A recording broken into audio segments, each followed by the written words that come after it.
We welcome you to ACC Network Football, presented this afternoon by Dr. Pepper. Game 2 of our triple header here on ACC Network brings us to Frank Howard Field at Memorial Stadium, and for the 80th year, the Tigers enter the playing field with the most exciting 25 seconds in all of college football. Number 5, Clemson and Furman for the 58th time. Great to be with Roddy Jones, Taylor Davis in just a moment. Both schools are 1-0, and for the Tigers, a 14-10 game, 27 unanswered later. They win Labor Day night in Atlanta, 41-10 against Georgia Tech. But all eyes still talking about the quarterback. Yeah, and a lot of that was because of the slow start against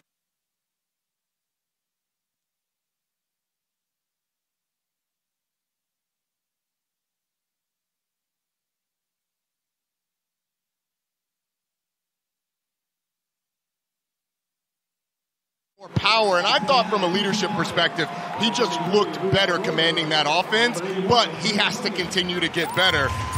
He does have some help, though, in the backfield. Will Shipley is absolutely fantastic. He powers a group with Kobe Pace and Phil Maffa, who's an excellent trio at the running back position. He's got power, he's got speed, he can catch the ball out of the backfield. And Wes, I feel like he's sort of the heartbeat of this offense. He's hard-nosed, and the way he runs really sets the tone. If they can give him the ball 20-ish times a game, only 11 touches a week ago, then I think they'll have a lot of success. Well, so everybody spent Monday night on talking about offense, right? Yeah. What they don't have to talk about, Taylor, is what we saw on defense, because that crew is just fine. You are right about that. The offense showing room for improvement in that Week 1 win, but the standard for this Clemson defense is still intact, and it is star-studded, led by guys like Brian Brzee, Miles Murphy, Trenton Simpson up front, who combined for 9 tackles and 2 sacks. But another guy with a breakout game, KJ Henry, with 7 tackles, 1 sack, and 1 forced fumble. I spoke with him this week, and he said,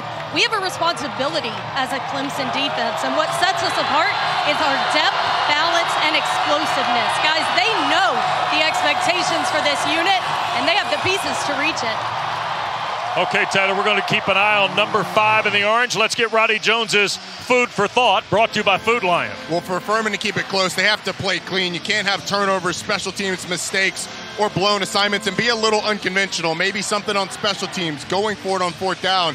For Clemson, what I want to see today is quarterback development. Increased or improvement at that position is what we're looking for. And then, as Taylor said, that defense is fantastic. 3 guys with top 10 potential in this upcoming draft. They have to establish dominance early.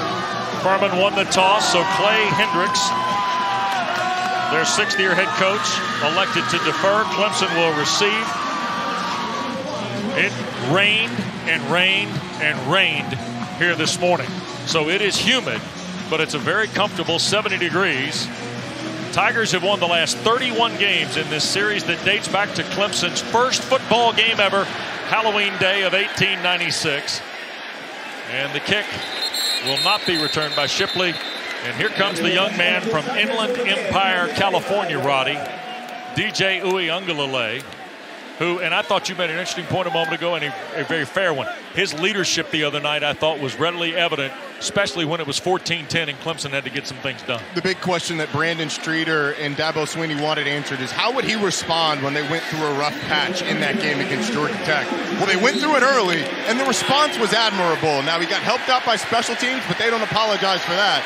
You want to continue to see that leadership today. Will Shipley, the back with him off the right hip. Here's Clemson 1st and 10.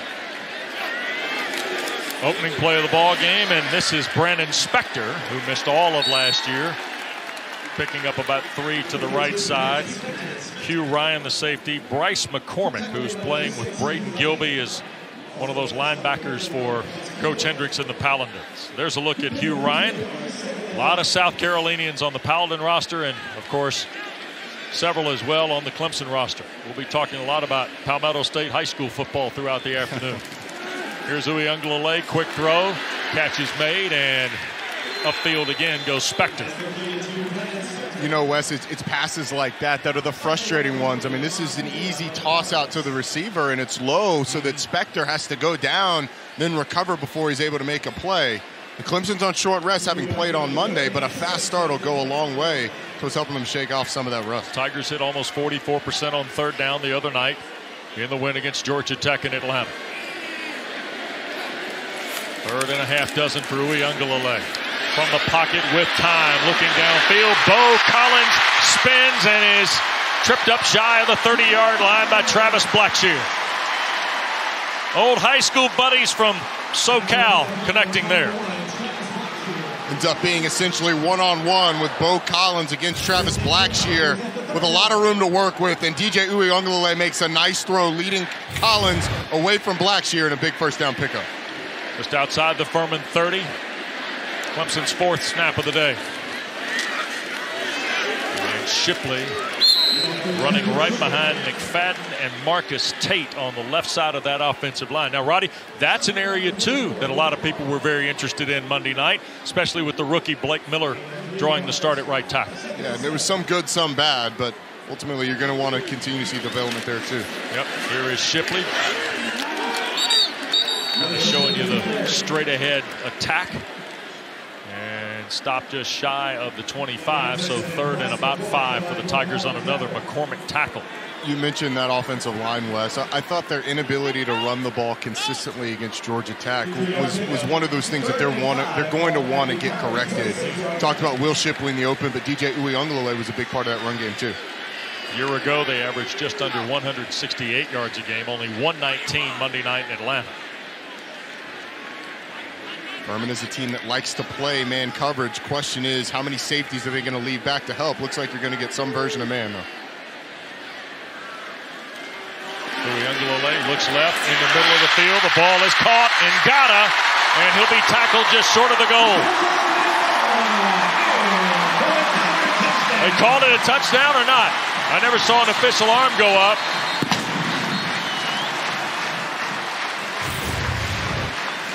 They're going to mark him short of the touchdown. We got a corner blitz. The field is the runner short of the goal line. He's down at the 1-yard line where it will be first down. It's tough for us to see where the knee goes down, but you got a corner blitz that leaves the free safety Hugh Ryan in a really tough position against Joseph Ngata. I thought initially that he got in. Now we'll get a look at when his knee, that knee is down. But the question is, does he reach the ball out before that? Because the ball was well over the goal line when he reached it out. So what the timing of that is going to be the big question. The replay official, Bob Sokolowski, next door with us. Jack McElwee, the communicator, and we're getting ready to have a look-see here.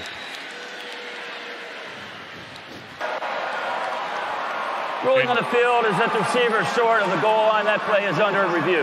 Ngata hoping for his 5th career touchdown. Played 9 games a year ago. Ball's not out yet, is it? Ball's not extended yet. It's a good call. I think it's going to be on the 1-yard line. Nice job by the officials on the field. I mean, we're all over it.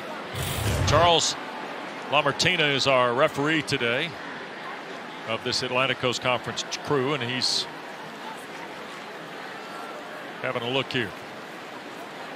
But a nice start for Clemson, Roddy, to build a little bit on what they did Monday night on that short turnaround you noted. Yeah, and the thing that you want to see from Clemson, it's the offense is going to be simpler today. Let's hear the call. After further review, the ruling on the field has been confirmed. The ball be placed at the 1-yard line. First down. The offense is going to be simpler with them having played on Monday. But you want to see them winning in man coverage. You want to see good throws being made when guys are open. And on that first drive, you've seen it so far. Yep.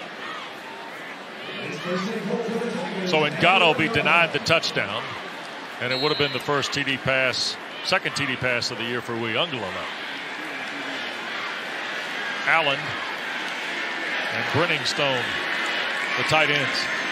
It is Shipley left side, and that is the Tiger touchdown.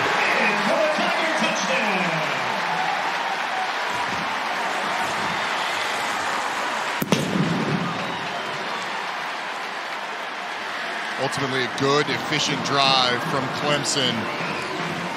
A couple of third down conversions on some good throws by DJ Uiagalelei. Some separation from the receivers. Will Shipley gets the layup. Yeah. First touchdown. 7 plays, 75 yards, and 314. Roddy Uiagalelei 4 for 4, 69 yards. And B.T. Potter's point gives him a point in 44 straight ball games now for the Tigers. Early score for the nation's number 5 team. It's Will Shipley from a yard out. Clemson in front.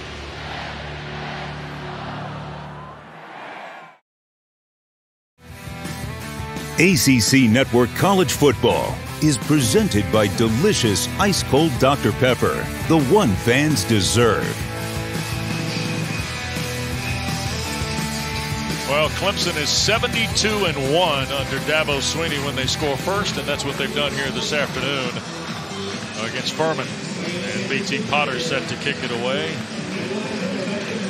Wayne Anderson to the far side, and that 82 in the white jersey is Ryan Miller, who is listed as a tight end. And nothing could be further from the truth, right? Here's a kick by Potter. That's halfway through the end zone. And that'll bring us to Tyler Huff, the Furman quarterback, a grad transfer from Presbyterian. A young man who graduated from the Blue Hose program in 3 years, got married over the summer, and his coach describes him and his offensive coordinator, Justin Roper, as a calm guy. I would assume so with the age that Tyler Huff is. He's brought a lot of stability to that quarterback position. Jace Wilson had to start last year as a true freshman. But Tyler Huff had a nice game last week. On top of his passing numbers, 94 yards rushing from the Furman quarterback. 230-pound back Dominic Roberto is with him in the backfield. And, boy, the Tigers were hunting on the first snap. They were. Somebody forgot the snap count. It seemed like Evan Jumper, the center. Yeah. Offside. Defense number 98. 5-yard penalty. First down. Miles Murphy. Clemson was waving like it was a false start.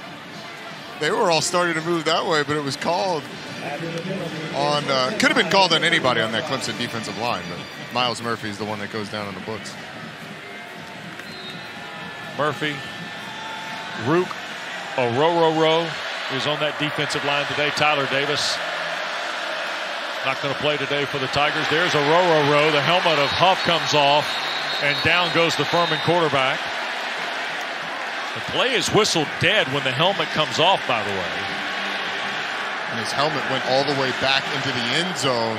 He's going to have to come out for a play, so you're going to see Jace Wilson. They forgot to block the defensive tackle, Rook Orororo, with Trenton Simpson coming up the middle. And Tyler Huff's lucky that his helmet was all that came off. He actually did a decent job avoiding the contact. Here is Jace Wilson, who bears an uncanny resemblance to former Georgia Tech quarterback Justin Thomas, by the way. And this is Roberto, the big 230-pound back.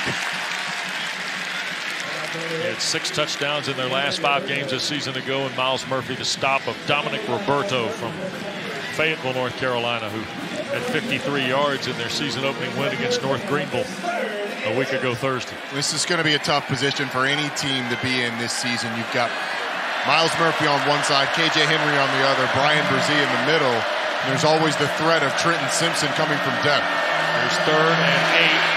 Flip it out in the flat, a shoulder pad catch, Roberto. First down, 40, 45, and into Clemson territory.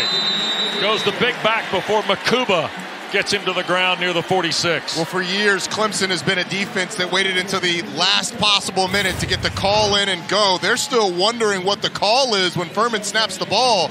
You don't recognize the screen. A good job by Roberto of hauling it in, and Furman with a big first down. 1st and 10. Here is Huff back in the ball game, flips it, and here is the tight end Miller we spoke of earlier, and big Ryan Miller down the far sideline. Roddy, this young man's a fascinating story. 5th-year senior from Jackson, Tennessee, 28 yards on his first catch. He's listed as a tight end, as you said earlier. He's a slot receiver that they just put in the H-back position at times. But this is a guy that's going to have a chance to play at the next level. He's got the speed. He's got the hands. He's a playmaker, 2-time All-American at the FCS level.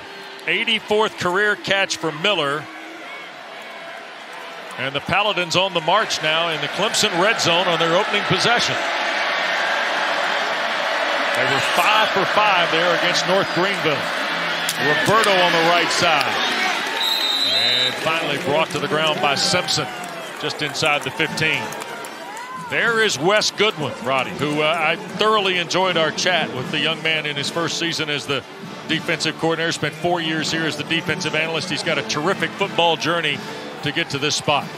And graduated with almost a small high school class as our own Taylor Davis. Yep. 28 people in his graduating class down there in Southwest Alabama. Don't worry, Tita, you still got the mark. Here's Huff. Again, Miller. Boy, took a big lick right at the 15 from Fred Davis. I think the poise shown by Tyler Huff so far has been admirable. He's going to be under pressure all day long, but can he find guys underneath? And then occasionally, when you get enough protection, can you take a shot down the field? Here's where Clemson, I expect them to heat it up. Going to play man coverage on the back end and likely send pressure. Question for Furman is, what's your answer? Earlier in the drive, it was a screen. Do you go back to that? Maybe a quarterback draw.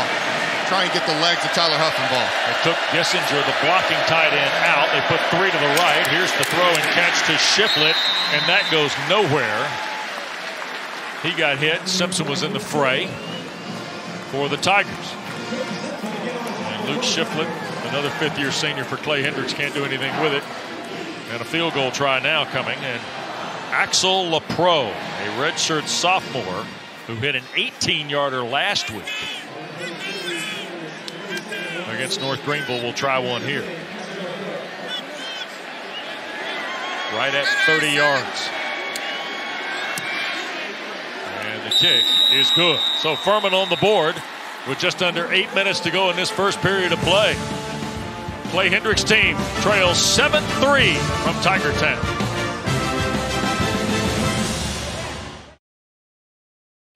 Welcome back to Memorial Stadium.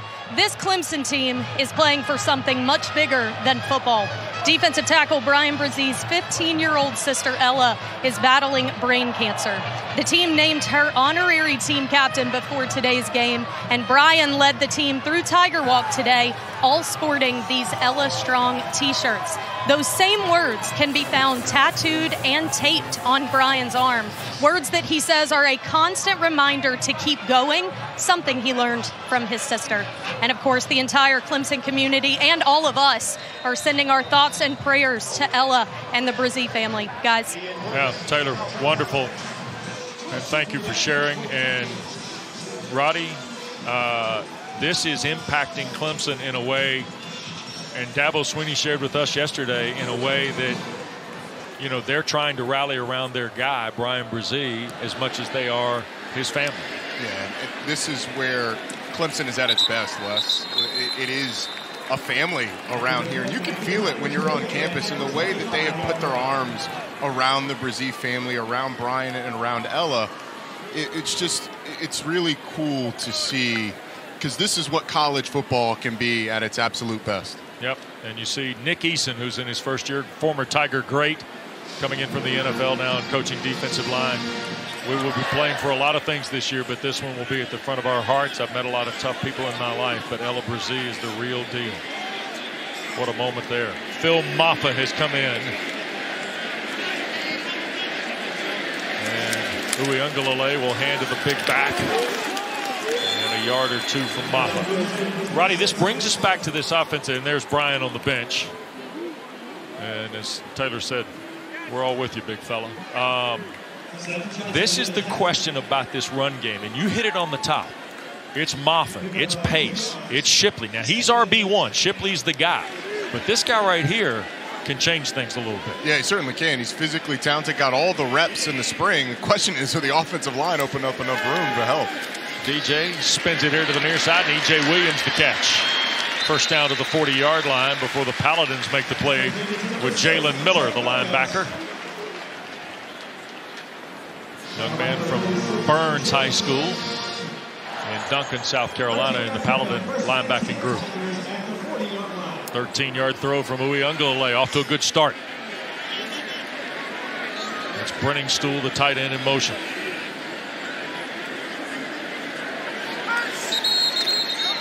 And we get delay a game here. Procedure on the Tigers.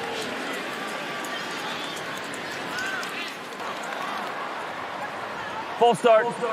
Offense number 6. 5-yard penalty. First down. That's on E.J. Williams, the wide receiver. Had a lot of Furman defenders creeping up from linebacker and even safety level, but it's E.J. Williams on the edge who ends up not being able to hold his water.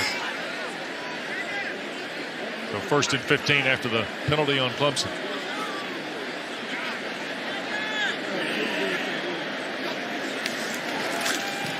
Looks left, throws left. Another catch for Williams.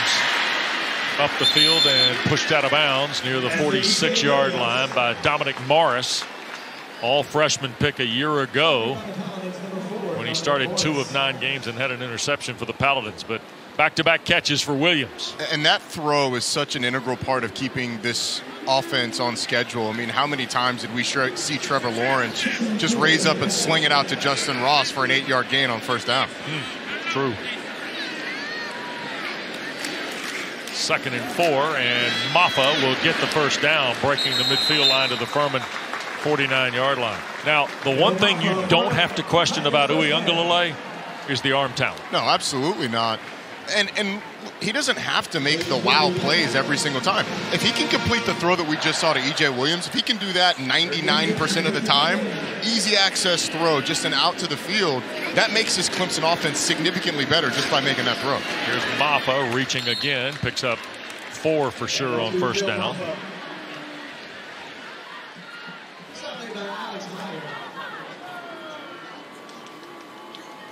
Talked a little bit about Phil Maffa. He's a guy that they flirted with returning kicks as well.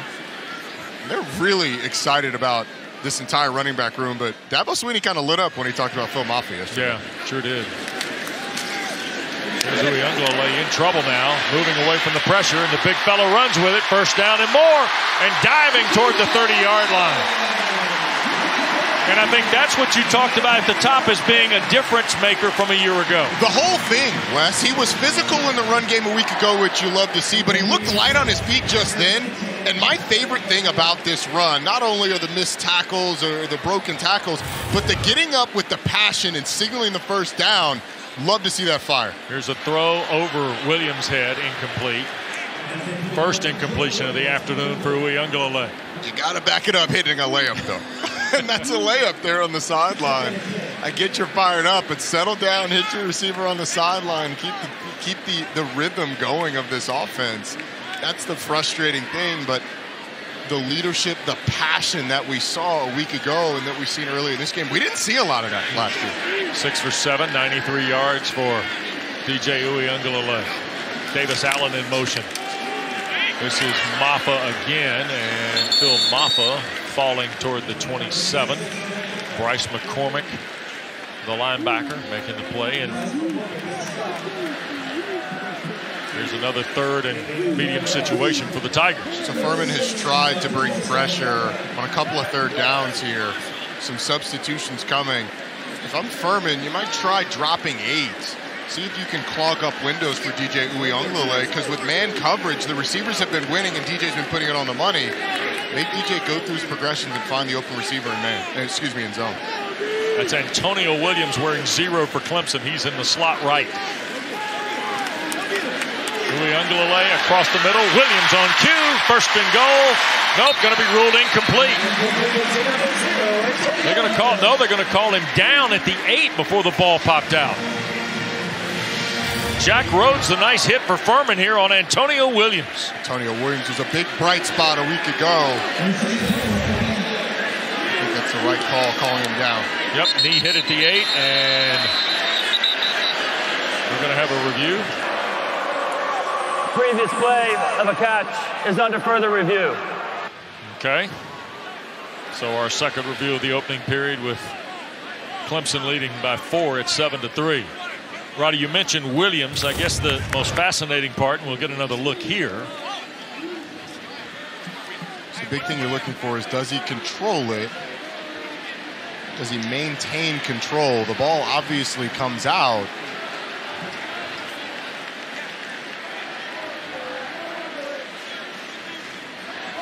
That's a This was a tough one because he catches it and he gets a couple of feet down, right? Secures it and then goes down. I wouldn't consider this one of those going to the ground where he's catching it as he's going to the ground. He catches it, gets a couple of feet down. There's a time element to this as well.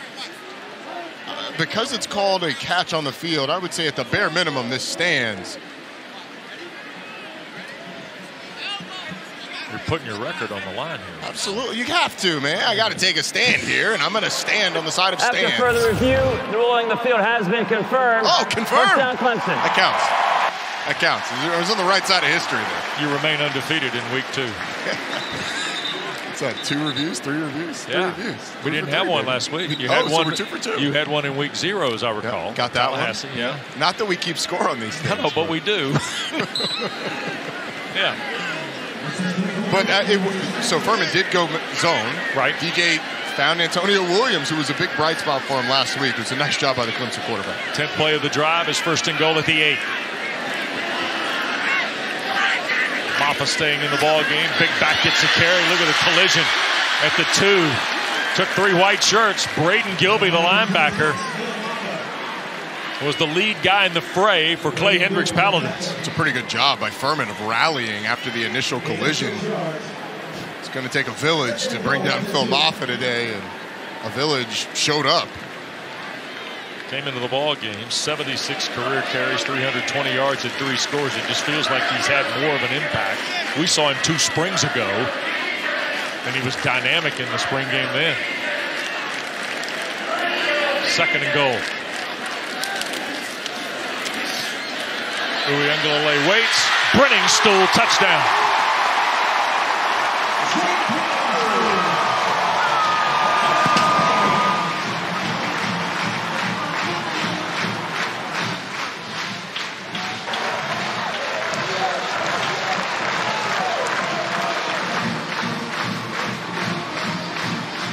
I'd say 2 possessions and a pretty good day so far for DJU. You're not winning a lot of praise by doing things against a team like Furman, but when it looks the way it's supposed to look, it gives you comfort in where this team is. Point after from BT Potter is good. Timeout on the field. Tigers have had it twice. They have 2 touchdowns and lead Furman 11 on the TD catch by Jake Brenningstool.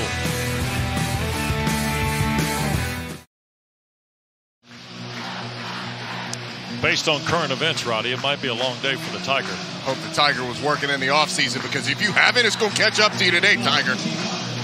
Well, Brandon Streeter's got to be pleased, former Tiger quarterback and first-year offensive coordinator, but another guy who's 10th year on the staff here at Clemson. This change in the offseason on both the offensive and defensive side is off to a good start.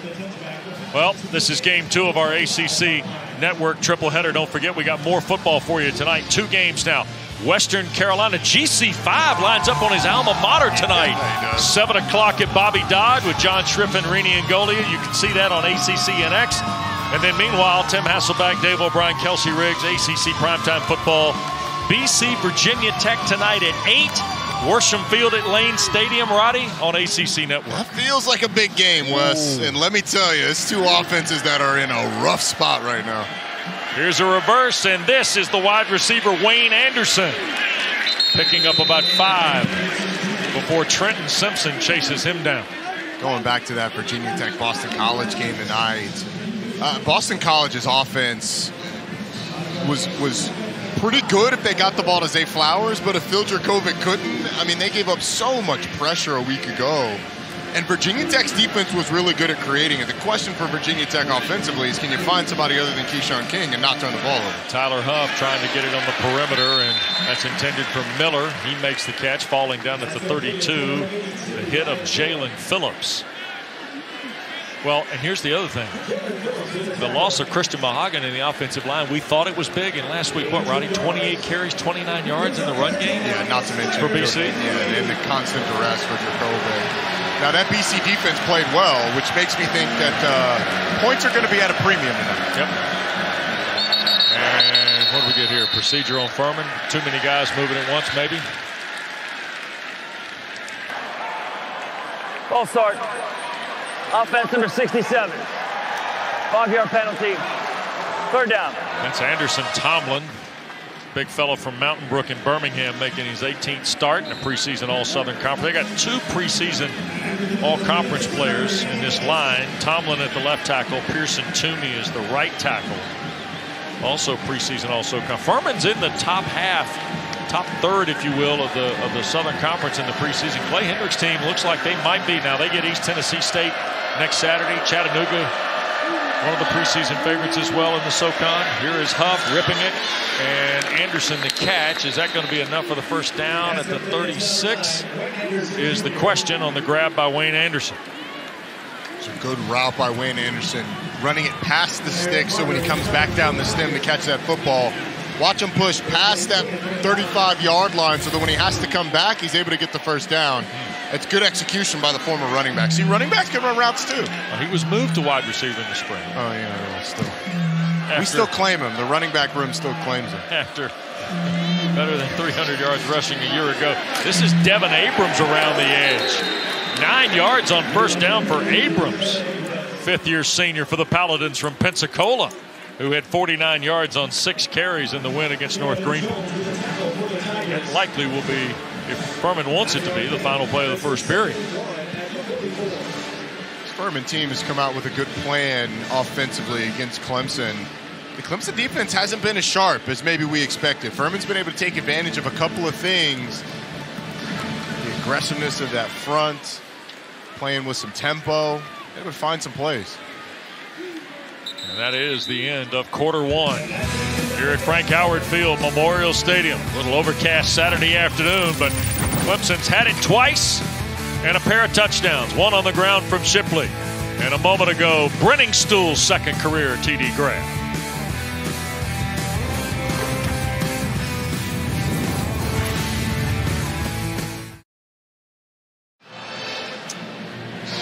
We welcome you back. 2nd quarter getting ready to go. ACC Network football presented by Dr. Pepper. Clemson leading 14-3. And here's the Paladins on the march and trying to get something going here. And Warren Miller's going to have a hard time picking up the first down because there were 3 orange shirts in the backfield. Simpson and Phillips, the headliners.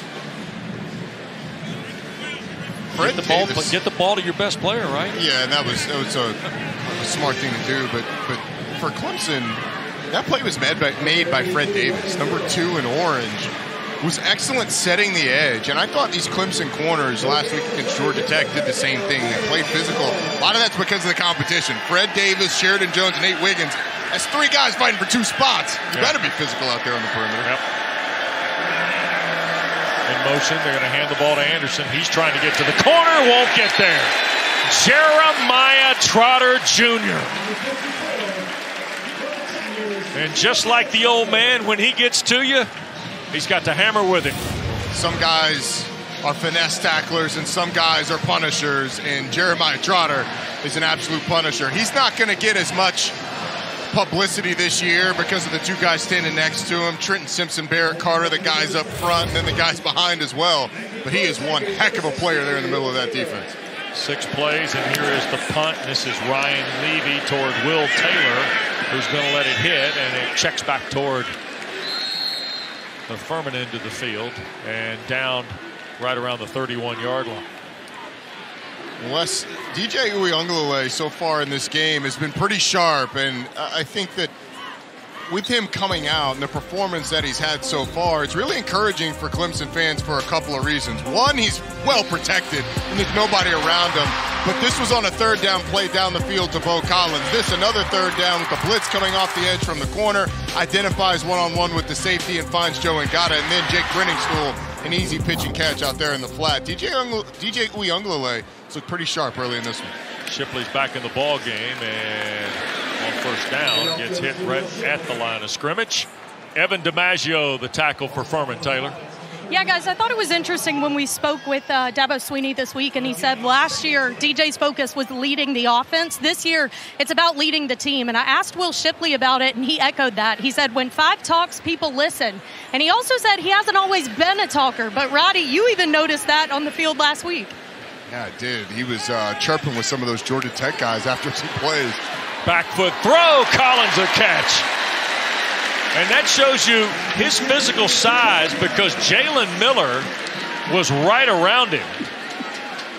And so was Jeremiah Jackson, and he's still got enough athleticism and power, Roddy, to deliver a catchable ball. I'm not sure that I would advise living like that on a regular basis. But every once in a while, you want to throw it in there. It's impressive. See, Georgia Tech had a hard time getting him down in the pocket as well last week. That strength certainly on display. Here's Uiagalelei again with time, throws, and Davis Allen a first down grab in the Furman secondary against the safety Hugh Ryan.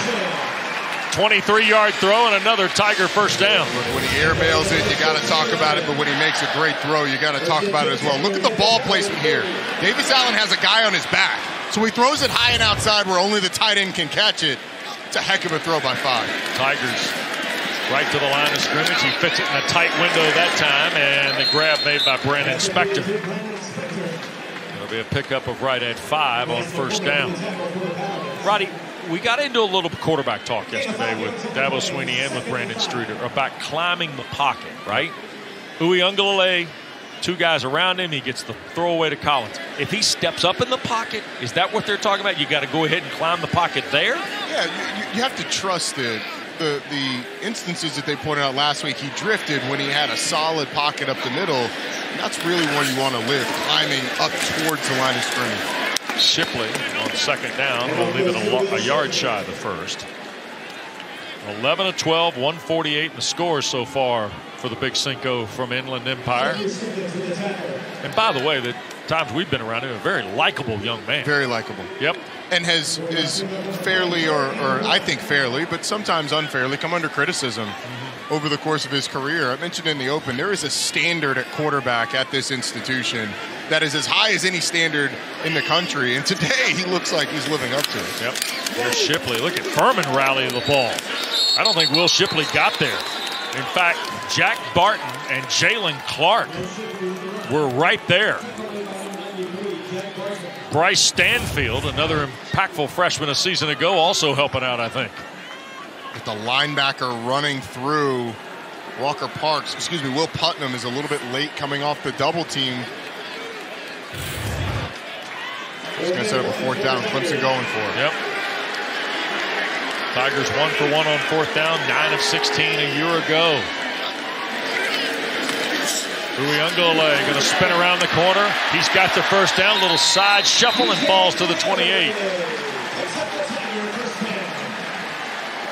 You know, you don't often see a guy's confidence grow live and in front of you.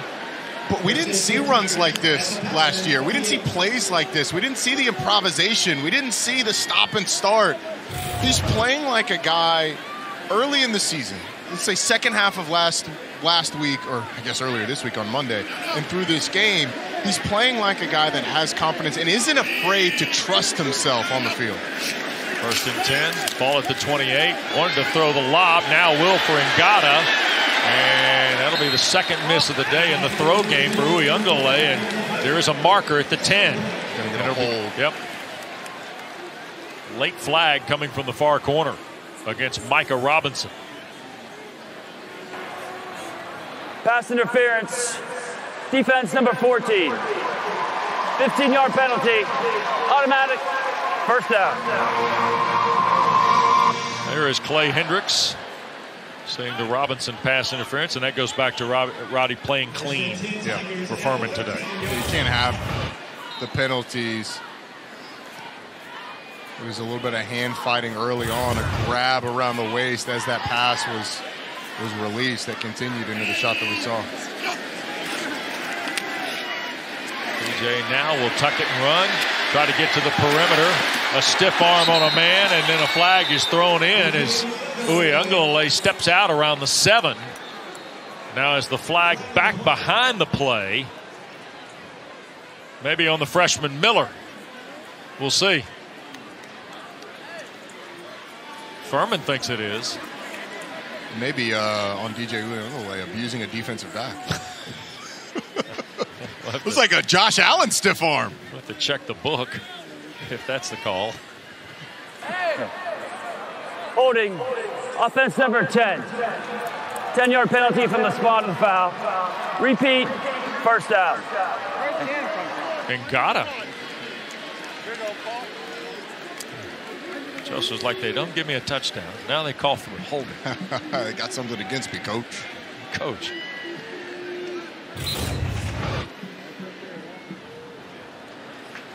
Oh, wow. Yeah, I would say okay. That was just as much of a hold as Michael Robinson had to play before. Fair. Yep. Well done. Little counter. Here's Shipley trying to scoot through. What a move. Touchdown.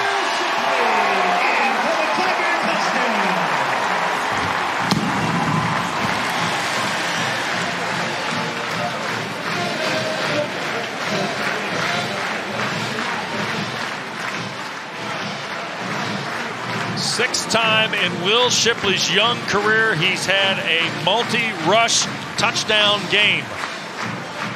And he just tied Wayne Gallman on the list. And now he only trails Travis Etienne and Deshaun Watson in Tiger history. Pretty good company to keep, especially in your second year in Death Valley. Point after good. Clemson is 3 for 3 on touchdowns today. Will Shipley with great patience, setting up the blocks, and then explodes in the end zone to put the Tigers up big.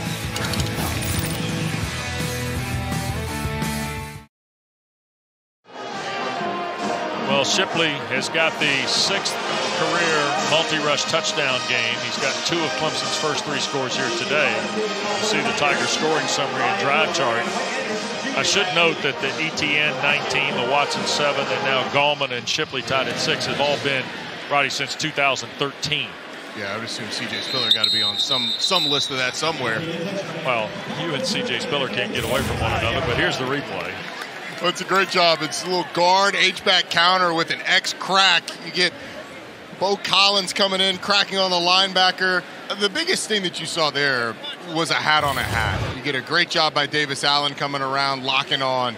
Great job on the front side. And then Bo Collins. You know, it doesn't have to be a crucial block, and honestly, it can't be nowadays, but he shields the defender. Will Shipley goes to the house. Kick through the end zone. So now Tyler Huff out of Orange Park, Florida, has got some work to do for these Paladins. Little shovel pass, and Miller got chopped down, and firing through was Keith McGuire. Keith McGuire had that read from the very second that play was snapped. He was right there in the hole where Ryan Miller was taking the shovel pass. We got some of these younger guys in that Clemson defensive front. We're getting a look at Peyton Page, 315-pound defensive tackle, and that's Roberto to about the 20 or to about the 31-yard line for a run of about 6. There's Dominic Roberto, who's got pro size too, Roddy. All these Furman backs have pro size. I mean, Mayan Hicks, 216 pounds. Dominic Roberto, 231. And runs hard, too. And then you got Devin Abrams. Yep. We saw out there first at 215. Got a good room there. 3rd down now. Furman 2 for 4. We got movement by the Paladins. False start. Offense number 81. 5-yard penalty. 3rd down. That's the grad transfer Parks Gissinger from Michigan State.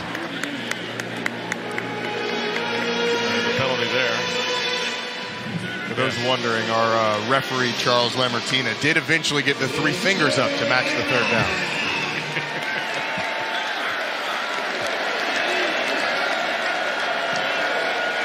Third, almost the full 10.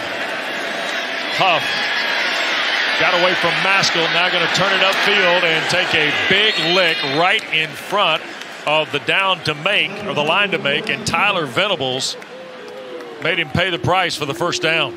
Yeah, Tyler Venables has to be a little careful there. Drops his head at the very end. Ooh.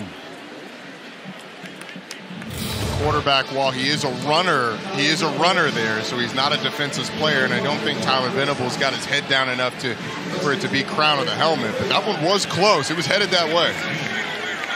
Nice play by Huff to keep the drive alive for the Paladins. And on the slant, Joshua Harris, his first catch. Second of the year for Harris, who a year ago had 23 catches, 250 yards, and a touchdown in an all-freshman performance. The poise of Tyler Huff has been impressive today. You've got Brian Brzee breathing down your neck. He's trying to take a cut. Slings it out there. Hasn't had an incompletion yet today. 10 for 10 for 70 yards. Here's Huff trying to buy some time again. Wants to run. He'll get to the midfield line and another first down. Trenton Simpson tripped him up, but Tyler Huff's keeping the game alive for Furman. Clay Hendricks told us last week, I think Tyler Huff's going to slide a little bit more this week. It's going to be a little bit different. He had a chance, opted not to do it. He's been taking some hits. Yeah, guys, the coaches told us one thing they learned last week about Tyler Huff is probably that he's more athletic than they even thought. He made North Greenville's best guy miss. Even against this Clemson defensive front, he's continuing to show that he doesn't panic. He's got that composure. It's something that they'll need moving forward. Tell you what, he's 18 yards richer, too, in the throw game. 11 for 11 now. And this is in the hole in cover 2. Wayne Anderson in between the safety and the corner, and he slings it in there. Furman has moved the ball in this Clemson defense. Yep. Roberto's come back in to join Huff in the backfield. In motion, that's Gissinger, who's more of a blocker. And they're going to hand the ball to Roberto, and shoot top tackle by McGuire off the bottom of that stack. Clemson's rotating guys playing without Tyler Davis today. Brzee's come back in. He's playing up front. KJ Henry in that front along with Murphy and Rook Orororo, which is easily top 5 best name in college football. Roddy. Yeah, you said, I was going to agree with you. I mean, I got to go through the list of names. Here's a throw and a fumble by Miller, and it is scooped up, and that's Fred Davis. Is it going to be called a turnover or an incomplete pass? Banged out of there by Malcolm Green, and it is a turnover. This will be an interesting one because there's always a time element involved in the catch. You have to secure it, make a move, come into the game. I don't know that he's ever got it secured, Wes. After that, when he brings it into his chest, kind of pins it. But this will certainly be reviewed. We'll step aside and update you on the other side.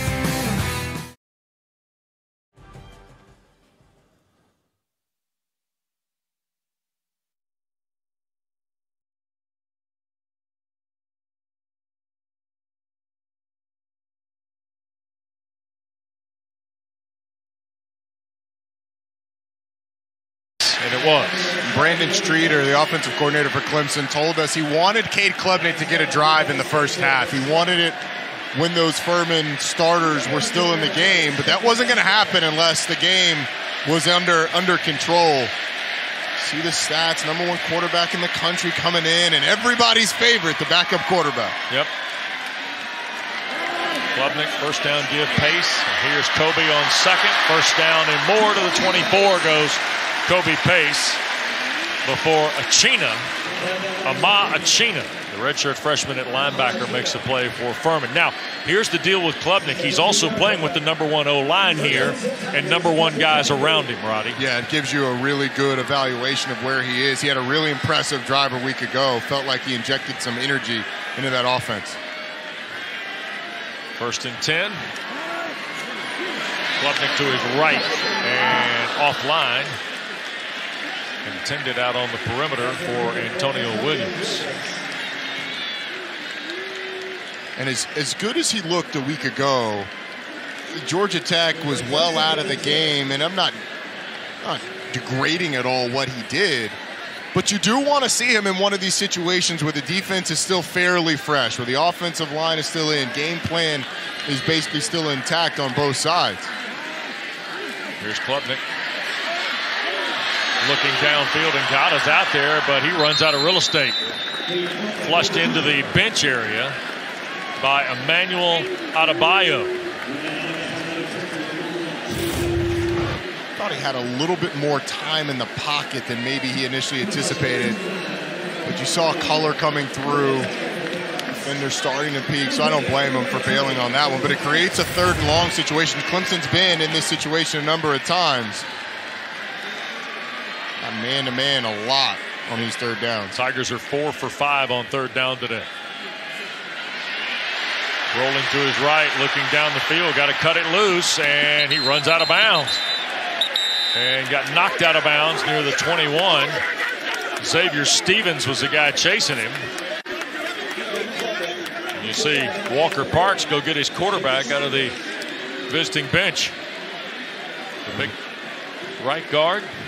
There's really nowhere to go with that ball, especially when he started rolling. And that's the thing with a young quarterback. It was another one where probably had a little more time in and around the pocket than he initially anticipated. And Furman did a good job of pursuing once he got out of the pocket.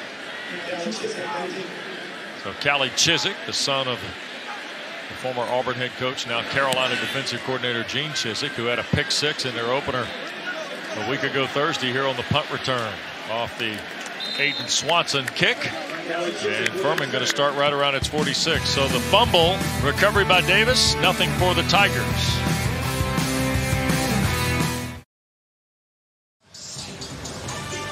Don't forget, when we're done here at Clemson, off to Blacksburg, we'll send you ACC Huddle.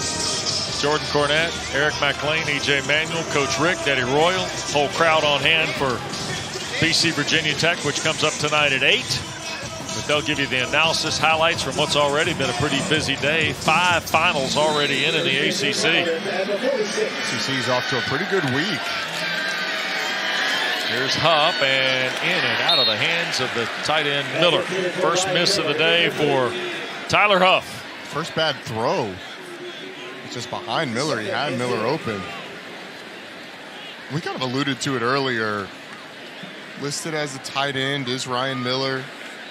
He's going to play receiver at the next level, and he's got enough craftiness to him, probably a little more speed than people anticipate. They drew the comparisons to Cooper Kupp. Now, it's lofty comparisons, and they said so themselves.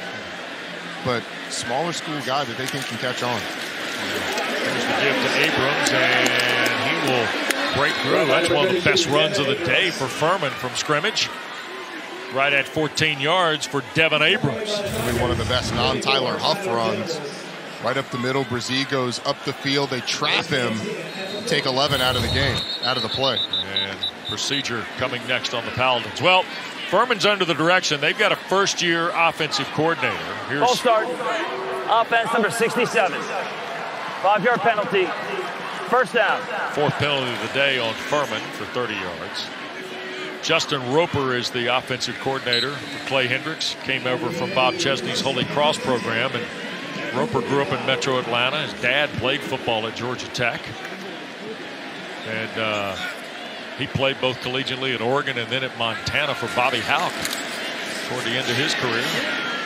Here's Abrams. Nice middle screen, and Devin Abrams sets sail for another Furman first down.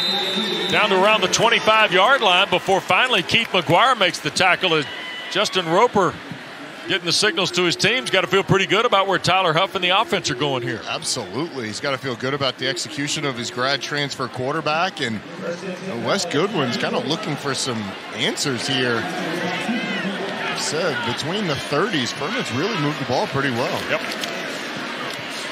Here is Huff to his right. Wanted to throw, will throw, and just beyond the reach of 6'1" Kendall Dean. The James Madison transfer couldn't reel in an errant throw from Tyler Huff. Wanted the quick game, but it just wasn't there. The offensive line was cutting the defensive line. 3 offensive linemen going for those knees. And so there was no protection, and Tyler Huff had to get out of the pocket. It was a wise decision to throw it away. Of course, it probably didn't help his cause that 5 in the orange jersey was tracking him. Yeah, that never helps. KJ Henry had a nice game last week. He was probably the story other than Barrett Carter on that defense. Yep. There's a quick throw, middle of the field. This is Miller at the 10, the 5. Touchdown Furman for Ryan Miller.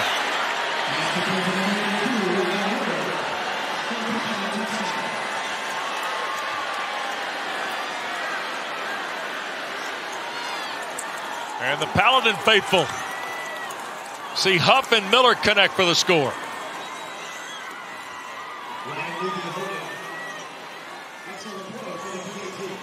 Oh, Ryan Miller and the career that he's had at Furman. Again, two-time All-American at the FCS level, and he's able to get in the end zone. And LaPro's point after hits the left upright and bounces away. Wes, the proper description there is doink. But before that was Ryan Miller, a little slant, able to split the safeties. The Paladins on the board.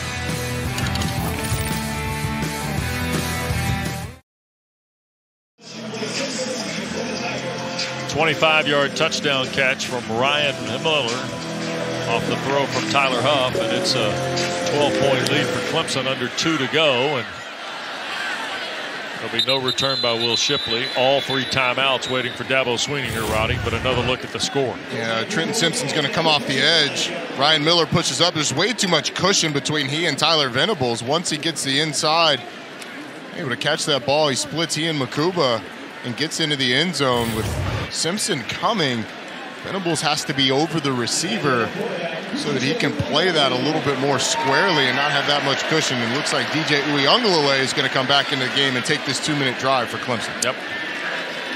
3 timeouts for the Tigers, leading by 12.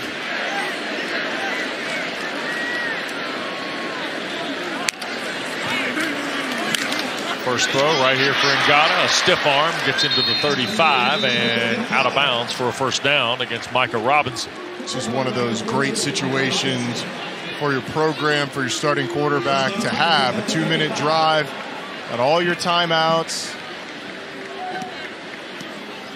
He's 12 of 13 now in this first half for 158 after the throw there.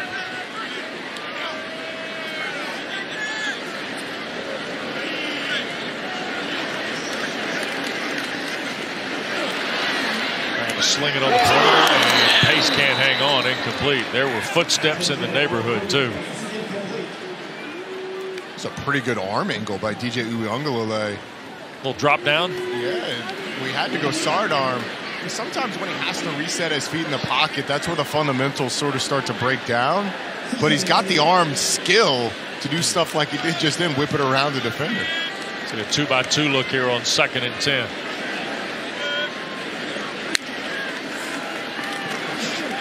Going to keep it. Long strider, and he'll pick up 8. Clemson going to let the clock run, and the Tigers going to get to the line here. Got plenty of time. Yep, 1:30. Save those timeouts for the other side. You can see the offense, because you have those 3 timeouts, it allows you on a 3rd down like this, take your time getting to the best play. Yep. 76 seconds to go. Quick throw on the perimeter. Here is Spector. Made the first and second guy miss, and then gets out of bounds at the 49. Jalen Miller shoved him out of bounds. That's nicely done by Brandon Spector. It's also nicely done by Bo Collins. These blocks by receivers don't have to be punishing. You just need a stalemate. That's what Bo Collins gets. Barely, but he does get a stalemate. And Brandon Spector able to make plays. He's a good player. He's very crafty. Yep. Like the way he operates in the slot there. Redshirt junior from Calhoun who missed all of last year.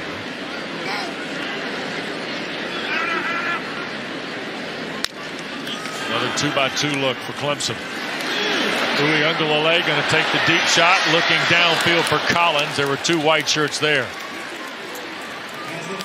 Micah Robinson was in the neighborhood, and so was Hugh Ryan, the free safety. You got a first down pass midfield in a 2-minute situation. I don't hate DJ Uiagalelei taking the shot down the field, but if anything, you want to lead your receiver further to the side, keep it in the field of play, let him run under it, rather than throwing it deep and him not being able to get to it. The worst thing you can have is an overthrow.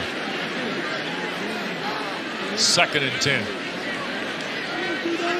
That's Allen in motion. Going to hand the ball to Pace. Spins from 1. First down, Kobe Pace. 54 seconds to go. 11-yard run. Jack Barton the tackle.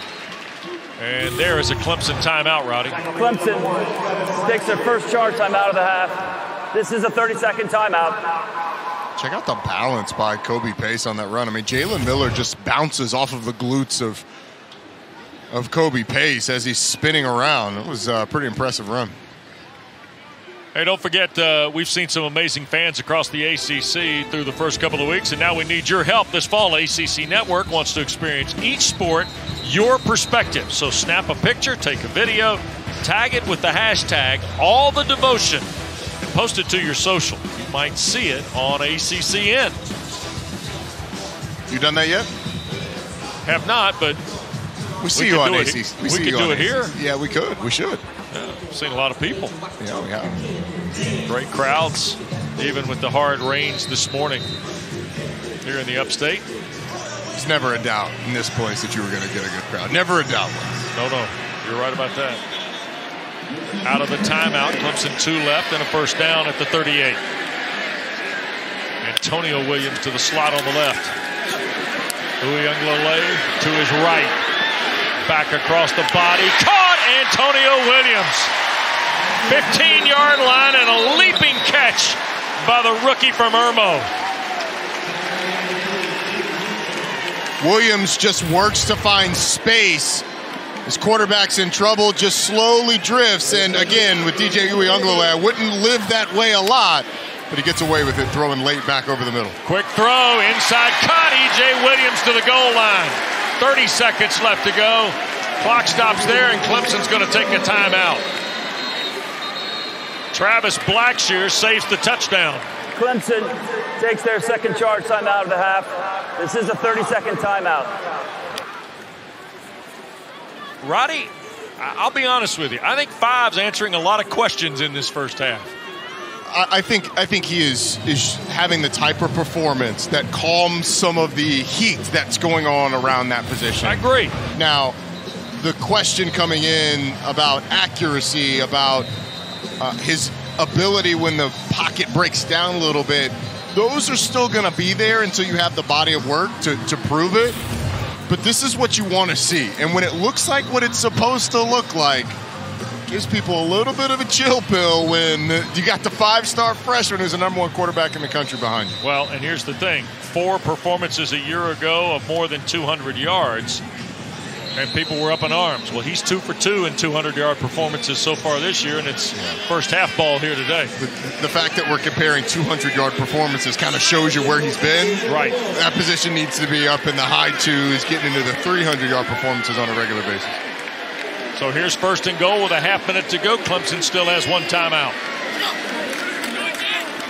Kobe Pace trying to dig for the end zone and has it for the Tiger touchdown.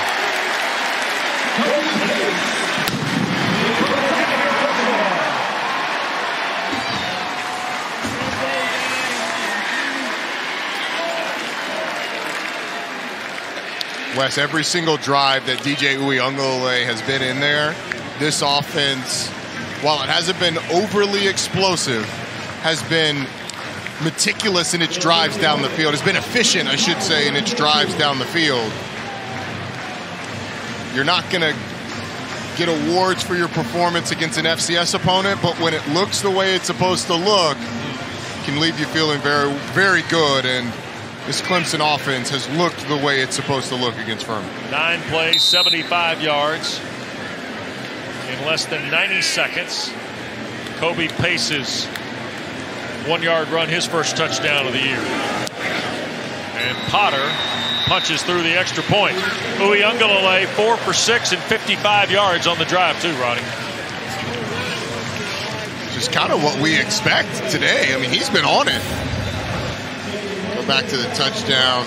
Kobe Pace showing some patience, some power. I was going to say Kobe Pace showing some pace, but that was low-hanging fruit. But I think you've seen a lot of the makings of a really good offense here. When DJ's sharp and they can have those easy throws, when he can create with his legs, really helps. Because remember, when Clemson's been at its best in the past decade plus, Taj Boyd was a very good runner. Deshaun Watson and Trevor Lawrence, I would upgrade that to very, very good runners. Yep. If DJ can add that to his game consistently, I think it's going to go a long way to him keeping that job. And BT Potter from Rock Hill will kick it away, and there'll be no return for Wayne Anderson. So Clay Hendricks with 26 seconds left can ask Tyler Huff to, and 3 timeouts, by the way, to just take a knee and go to the locker room. They get the ball to start the second half, or Furman's got 9 points in the ball game. They've only scored more than 16 times in the 57 games between the two schools prior to today, and one of those times was the last time they beat Clemson, late November 1936, when they scored 12. I'd like to see them try and get some points on the board. I mean, you're at Clemson, you're down 28-9. The worst thing that could happen is an interception or a turnover that leads to a touchdown, but I mean, you got nothing to lose here by going for it. Here is Huff, going to hand to Abrams, left side. Whoa, what a collision at the 30. And I don't see a timeout. However, Makuba is down after the collision, and the clock is going to be stopped with 14 seconds left. There is a position on this Clemson team where they are a little thin. It's safety. You had the retirement of Landon Zanders, Jalen Phillips, and Tyler Venables have played. But behind them, R.J. Mickens, Carson Donnelly, Sherrod Koval. There's just not a lot of experience back there. Oh, Makuba's okay. That was one heck of a hit. Well, Devin Abrams delivered. Yep. Makuba favoring that left side, that shoulder coming off the field. You hope that he's okay, because again, it's not. If there's a position on this defense where they're a little thin, it is that safety spot. Yep. So with 14 seconds left, Mickens will check in. There's Wes Goodwin. R.J. Mickens had 2 picks a year ago out of South Lake Carroll in Texas. He is a junior, so Makuba, the sophomore who went to LBJ in Austin.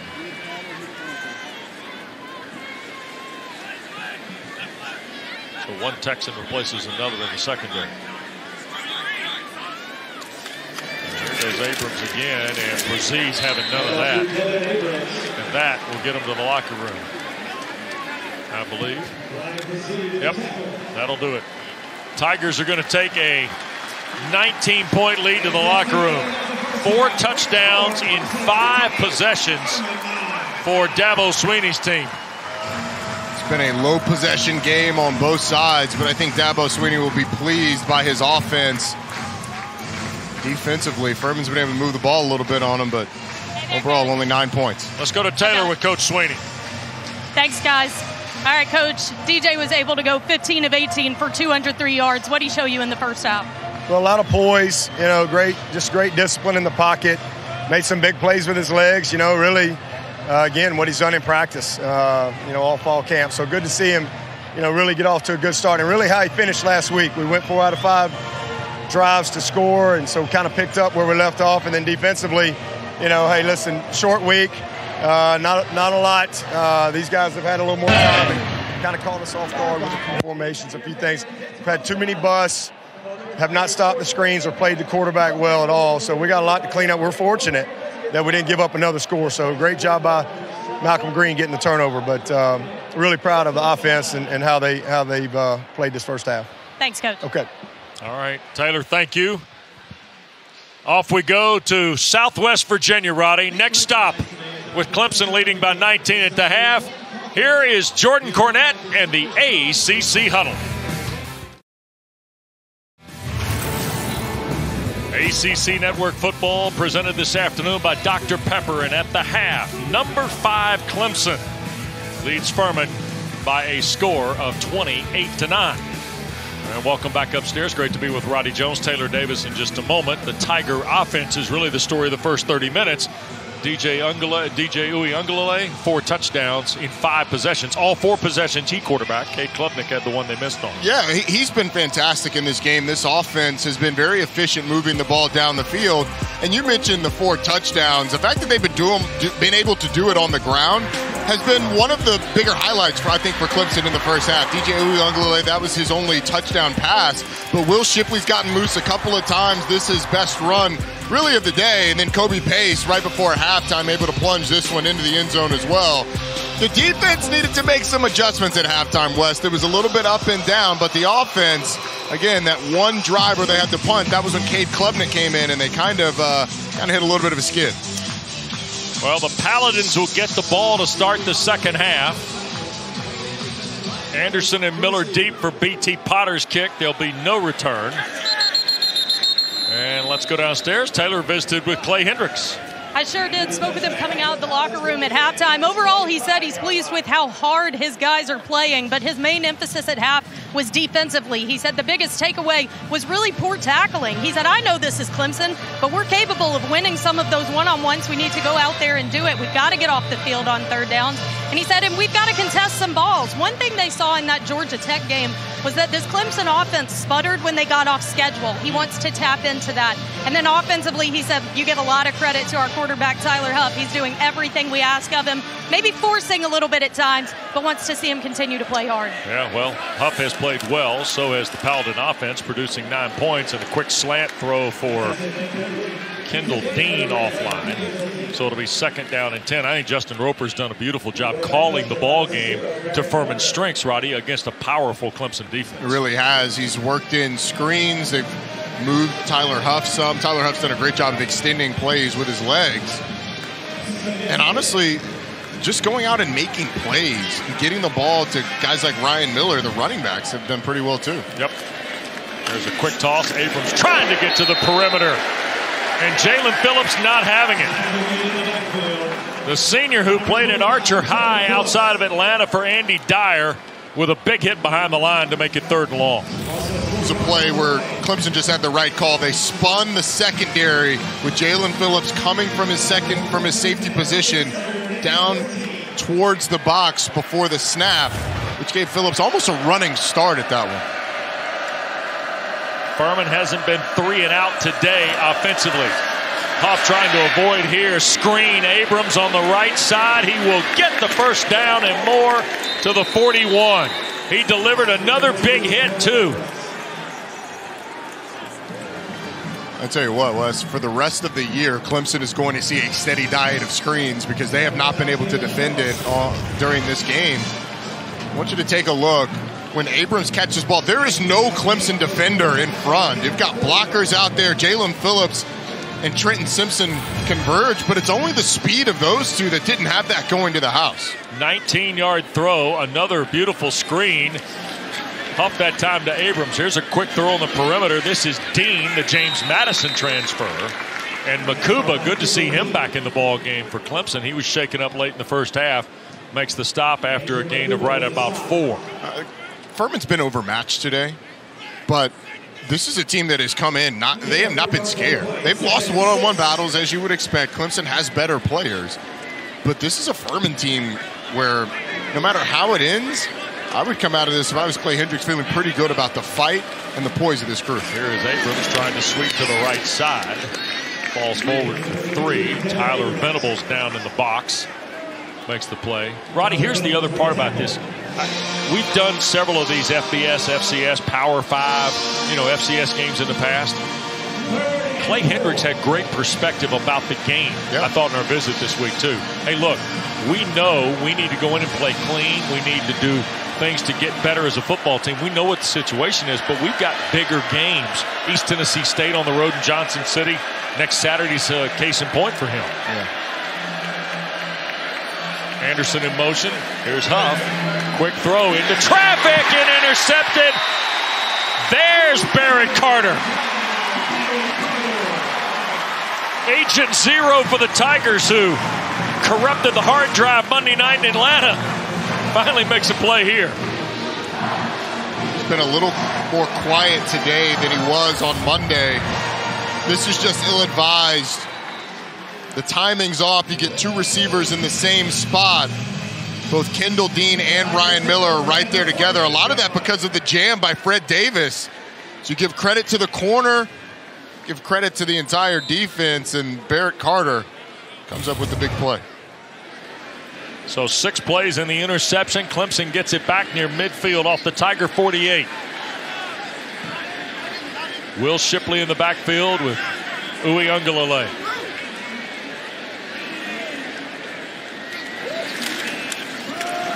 And this will be Shipley firing through. He's got 10, almost 11 on the first carry before Brinson, the junior strong safety playing in his 21st career game, makes the stop. The hole opened up by that offensive line was the impressive part of that play.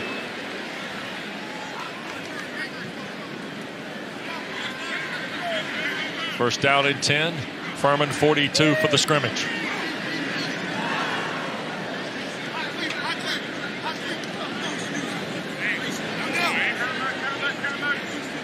See Spector and Collins here to the bottom of the screen and got it to the top. This is Shipley again. Cut back at the 30 and to the 28, and another first down. He is within a whisker, Roddy, of leaving town. He is. They like the counter coming into the blitz. There was a nickel blitz coming off the edge. Clemson still able to get a nice play off of it. Shipley will keep it, bounce it to the right. Can he get to the edge? At the 15, shoved out of bounds near the 11-yard line by Robinson.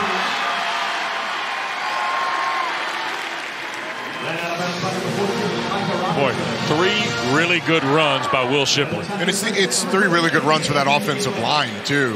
The holes that they've opened up.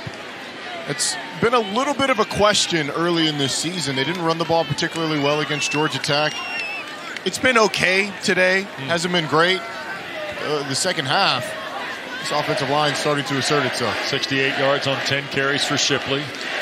First and 10, just outside the 10. Quick throw to the far side. Collins gets a couple.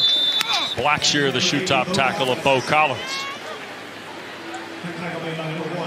DJ has not been asked to do a lot on this drive. It's been mostly on the ground, but did see him pull and get one to Jake Brenningstool, who's back in the game. Brenningstool is going to be the receiver inside the hash and that to the 3-man side.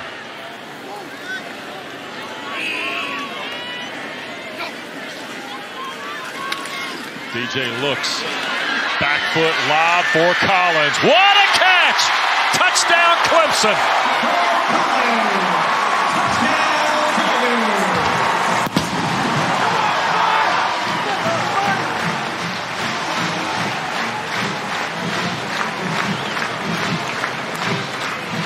Watched a lot of Clemson games last year. I think we all do because of their standing in the league, and obviously watching every single team. I'm not sure how many times we saw DJ Uiagalelei smiling. And after that touchdown pass, with trash in his face, lofting it up, dropping it in the bucket. Got a little bit of smile out of number 5. Great throw over Travis Blackshear and a nice catch by Bo Collins.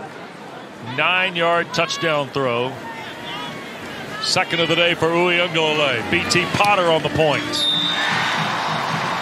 The extra point is good. Well, the interception by Barrett Carter turns into a Bo Collins touchdown. It's a great throw by the quarterback. He's got pressure in his face, fading away. Puts it where only his receiver can catch it, and Bo Collins completes it. Put Clemson up big.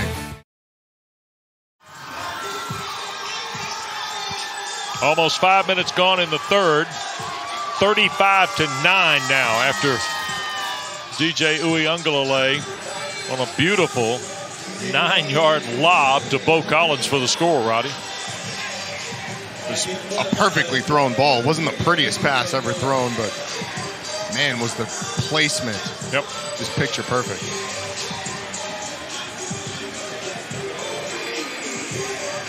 That might be the last we see of DJ. Might be. No return here for the Paladins. How about these? It's been a terrific afternoon for the young man too, and a couple touchdown passes, but a lot more too. Yeah, he's had nice protection for most of the day. It started early, and so much of it for him, I think, is confidence And he got it. This was a great throw to Davis Allen up the middle where only he could get it. He's run the ball well. A little bit of twinkle toes there.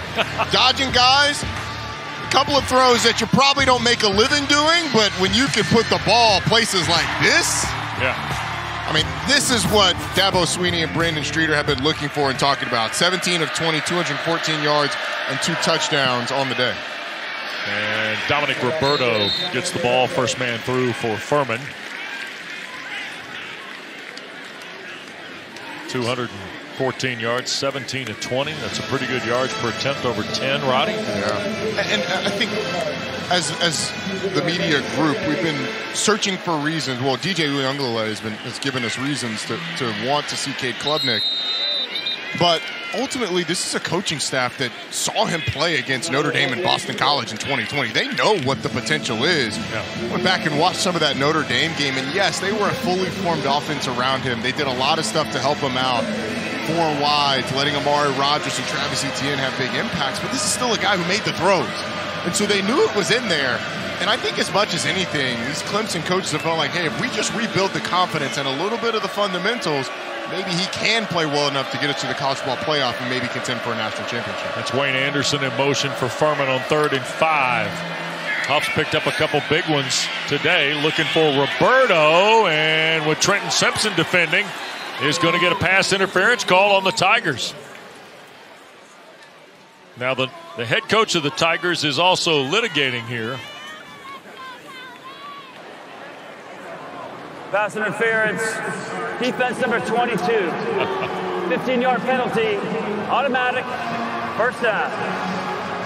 Well, a lot of things have gone right today for Clemson. That one did not, so Furman gets it via the penalty for the first down. Apparently the litigation not subject to appeal either. No. Well,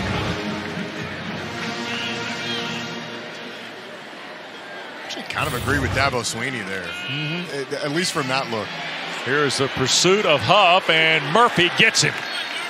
Shy of the midfield line. Miles Murphy ran a long way to get Tyler Huff to the ground. Ran a long way very quickly at 275 pounds. It looked like Tyler Huff was going to be able to get out of that, but Miles Murphy showed off some of the skills, hands on the left side, and then chases the quarterback all the way around. Tyler Huff's not a slow guy. Come on, that's a drill. Is it? Yeah. It's a drill. He rounds the hump, keeps going, and then brings down the quarterback.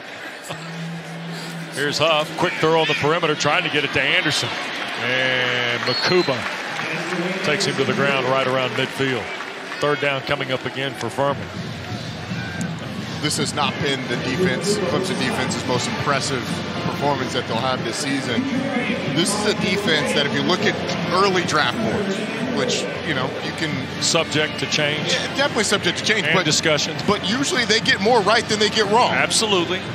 Miles Murphy, Brian Brzee, Trenton Simpson, all consistently ranked in the top 15. Yeah. Mostly in the top 10, especially for Brzee and Murphy. And 3rd down there will not be converted with Dominic Roberto.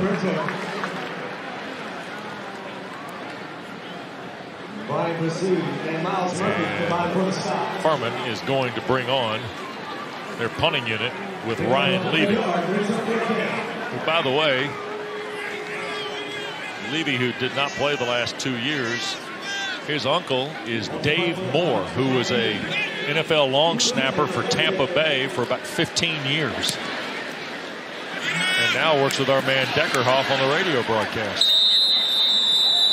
Timeout, 7:10 to go. We're in quarter 3. Clemson gets it back deep in its own territory when we continue on ACC Network.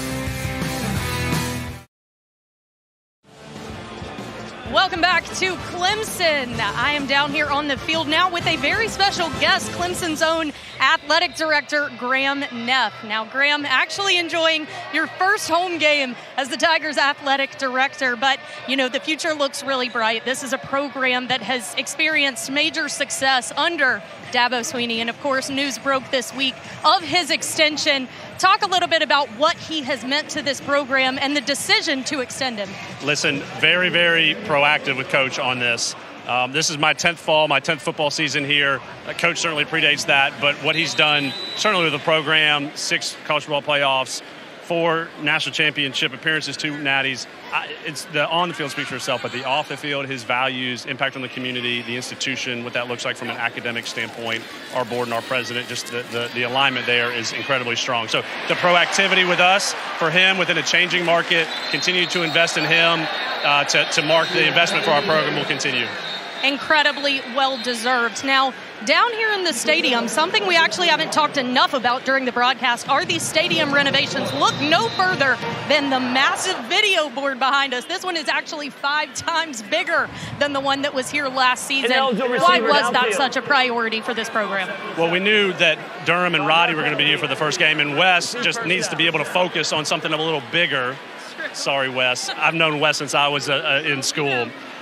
Really important investment for our full stadium, all 80,000. So it's 5 times bigger. It's proximate to the stadium, right above the hill, as you see. So really important from a fan experience standpoint. We've also opened a new club this year, so balancing the premium and the return on investment that clubs are, and an investment with the stadium and the video board. We'll also have a next phase to invest in our parking lots, tailgate, Tiger Walk that'll be next year. So perpetual investment, really, really important and critical. It's never ending. And you did get a chuckle out of Wes. I heard it in my ear. But lastly, Graham, the season off to a great start. The big win, of course, over Georgia Tech this week. And if I heard correctly, you actually received the game ball. Your first football game as athletic director. What did that mean to you? It was really special. As I said, 10th fall, but first one, I guess, in this role. Alma mater's Georgia Tech. So Coach Sweeney made the reference in the locker room. His first game as head coach, I guess his interim, was against Georgia Tech, and he lost it. And so we said, hey, Graham, it couldn't be more excited for you in this role and the support of football. And you got the win, so let's not screw it up. A special moment and probably the first of many. Thank you so much for your time. Go enjoy it. Thanks, Taylor, very much. Thank you. Wes? All right. Thanks, Graham. Wes, I'd say you caught a stray there, but that was no, it was direct. It was aimed. Yeah, absolutely. Terrific move by Jim Clements and the people at Clemson to make Graham Neff the athletics director after Dan Radakovich's departure. It really was. I mean, he's a rising star in this industry. I don't even know if he's a rising star anymore. I think he's just a star in this industry. He was going to get a job somewhere. Why not keep the philosophy that Dan Radakovich laid here, the groundwork laid, consistent by hiring Graham Neff? It's a great decision. Dakari Collins on 3rd and very long. This drive, which looked to have some momentum, was stemmed by a penalty. An eligible man downfield just took DJ Uiagalelei and the Tigers right out of it. And so Clemson, who started off its 15, is going to punt from its 15. And here's a look at Aiden Swanson, whose mom Gina is a Clemson grad from IMG down in Tampa, to punt this away. And Callie Chiswick is deep for the Paladins. Wobbly punt near side. And it will skip out of bounds. It's a plus territory possession, though, for the Paladins here, Roddy, with 5:18 to play. 35-9 Clemson in front. Don't forget, this is just game 2 of the triple header on ACC Network. Still to come.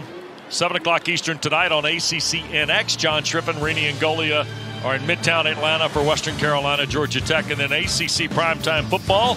Dave O'Brien, Tim Hasselbeck, Kelsey Riggs will be there for Boston College and Virginia Tech. And that'll close our week 2 Saturday in the ACC. I think Grant Wells bounces back today, Wes. Mm-hmm. 4 interceptions a week ago, 2 of them not really his fault. Right. But not a great performance regardless. Grant Wells gets a little bounce back. Pressure gets it to Parks Gissinger, who gets spun around and dropped after a yard to the 45 by Keith McGuire. Furman's best starting spot of a possession today.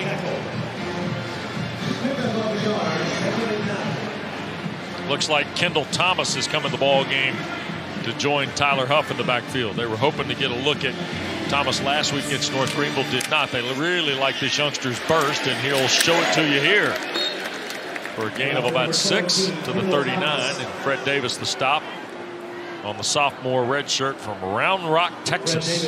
Kendall Thomas, a little different than the rest of the backs. Talk about how big they are. We've seen them run physically. Dominic Roberto, Devin Abrams. Kendall Thomas, a little bit more of a scat back. Really good receiver out of the backfield. A little bit more burst, as you said, Wes, than those other guys. So here is 3rd down and about 4. quick throw by Huff. Nice catch, inside route, Josh Harris, and a first down for Furman. Pass to Joshua Harris.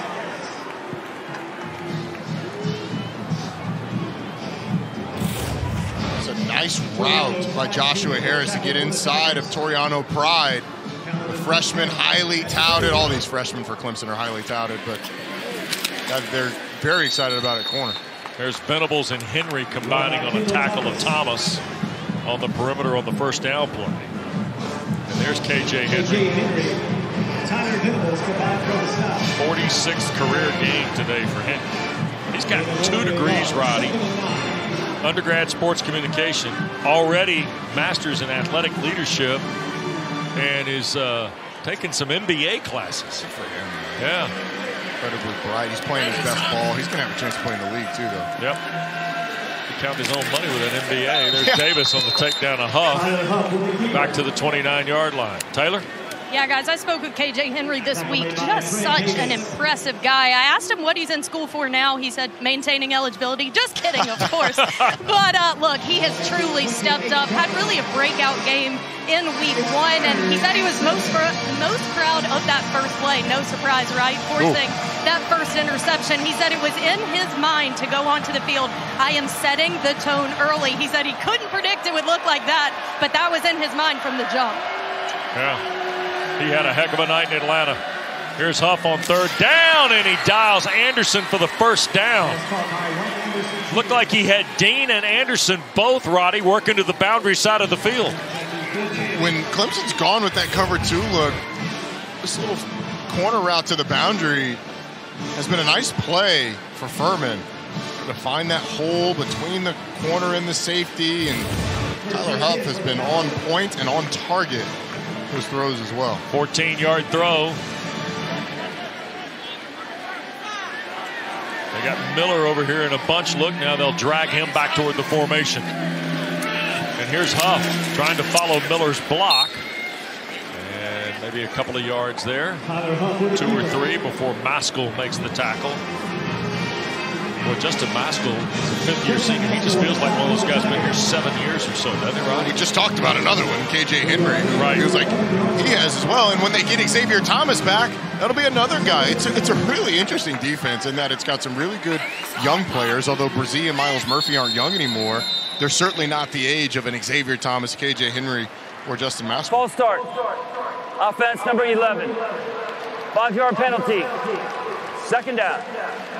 And Clay Hendricks, who's from Commerce, Georgia, played his football at Furman. He coached at Furman. Went away, spent, good heavens, 9 years at the Air Force Academy, right? Here's Huff. Quick throw looking to Miller, and Venables there defending for the Tigers. And now in his 6th year at Furman, has got a program where they won almost 70% of their Southern Conference games. They've been to the FCS playoffs a couple times. He was the 2017 Southern Conference Coach of the Year. And it means something to him. It absolutely does. He loves this place. He loves the type of student athletes that he gets to coach. And you won't find a better person in all of college football. 3rd and 11, and that's Miller, 82 in motion. Huff wants to throw. Tigers bringing 4. Huff up in the pocket. Trouble lurking, and he will be stopped. And the play made by Levante Bentley.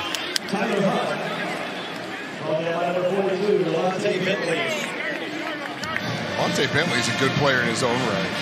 Simpson, Trotter, Carter, those guys, the linebacker position, it's going to be hard to find a lot of time, but Jeremiah Trotter has to enter the game. Or excuse me, if Levante Bentley has to enter the game, you will know it with the neck roll.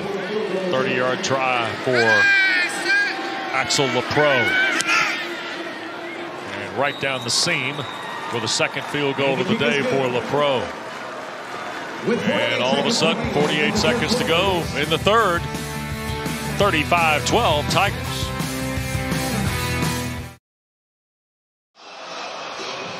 ACC football presented by Dr. Pepper. You see Clemson, number 5 in the country, leading Furman 35-12. Don't forget, coming up before primetime begins tonight from Blacksburg, ACC Huddle. Jordan Cornett's got Eric McClain EMAC, what's happening? We know you're watching. E.J. Manuel, Coach Mark Rick, Eddie Royal. They'll be lucky to keep him from running out of the tunnel tonight. We got to get a bigger graphic. We got to get Eddie Royal in there, don't you? Got to have the ball to throw it to. You got to throw it to. And then don't forget they'll be there after the ball game as well tonight with the Hokies and Eagles from Lane Stadium. After the touchback, the Tigers will begin. Clemson will start from this 25, and here is DJU coming right back out there, Ronnie. I thought we'd seen the last of DJ a couple series ago. Continuing to give the big quarterback some reps. Big Klubnik did have a drive in the first half. It was 5 plays and then ended in a punt. Uyunglele, for the most part, has looked very, very solid today. 19-23, 219, 2 scores. Kobe Pace with him in the backfield, and Furman right there. They went right over the top with Seth Johnson, the nose tackle. Look at Big Johnson now, senior from the Baylor School in Chattanooga, whose dad played for UTC. Starting offensive line is still in for Clemson, so I mean, that's a play that you're making against the big boys. Let's go. Uyunglele, quick throw off the hands and intercepted. Trying to go to Spector, and it ends up being picked off by Cam Brinson. Pass intercepted by number 3, Cam Brinson.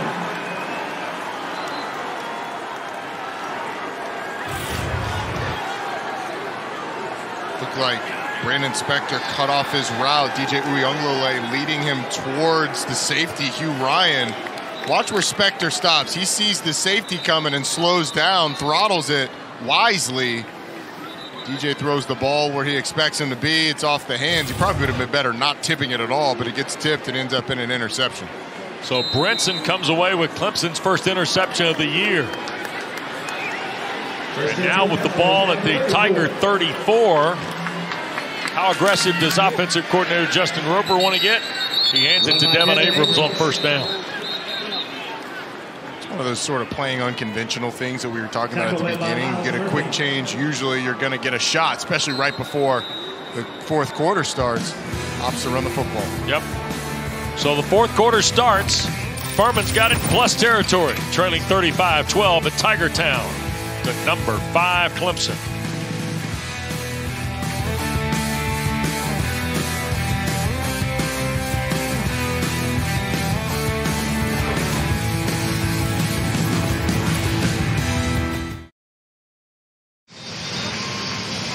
Well, we go to quarter 4 at Frank Howard Field in Clemson's Memorial Stadium. Number 5 Clemson leading Furman 35-12, and they just put this mammoth new Gabotron to use, lighting up this crowd here for quarter 4. It's always a great crowd here at Clemson. They flip it to Anderson on the sweep. So the interception by Brinson has given Furman now 3rd and about 5.5 early in the 4th. And we'll see what happens here with the Tiger defense.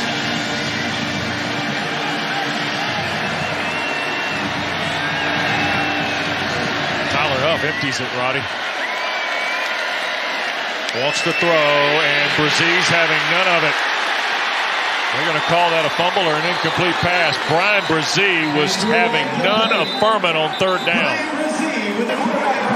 Ruling on the field is an incomplete pass. My man is better than your man, Roddy. Yeah, Brian Brazie just absolutely dominated on that one. Have to take a look and see if this was grounding. There's no receiver in the area, and it doesn't get past the line of scrimmage. Unless Luke Shiflett is considered in the area, it was kind of in the general vicinity of near where he was standing. Furman takes their first charge, time out of the half. Time out on the field. So we're going to take it with them. Furman goes to a timeout. Justin Roper, Clay Hendricks. I think the Paladins may snap this on 4th down when we come back. ACC Network College Football is presented by delicious ice-cold Dr. Pepper, the one fans deserve. Out of the Furman timeout, we welcome you back to Clemson. Paladin's going for this. 4th and 6. Huff wants to throw, and it is incomplete. Trying to dial Joshua Harris, and Sheridan Jones was covering for Clemson. Sheridan Jones making a really smart play, kind of sitting right at the sticks. The top of the break makes it a really tough catch, especially with it being a little off target. Josh Harris tries to go up.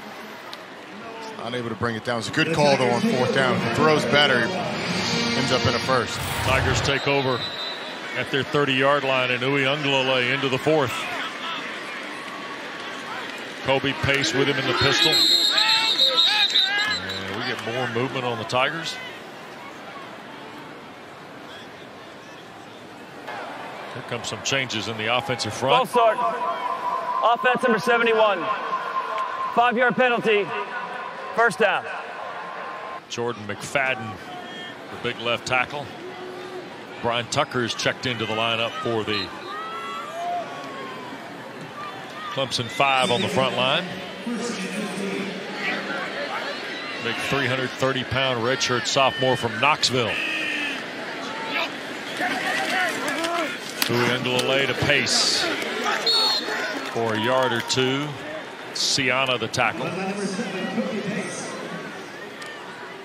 There's a look at Tucker. It's been one of those games where it's been very low possession. This is only Clemson's 4th possession of the second half, and one of those was a 2-play possession that ended in the interception. Another one, a 3 and out. Right. This offense hasn't been on the field very much, and it's been a little disjointed in the second half. Kind of after the snap there a moment ago, Roddy, to your point, only the 11th play of the half for Clemson, right? Yeah.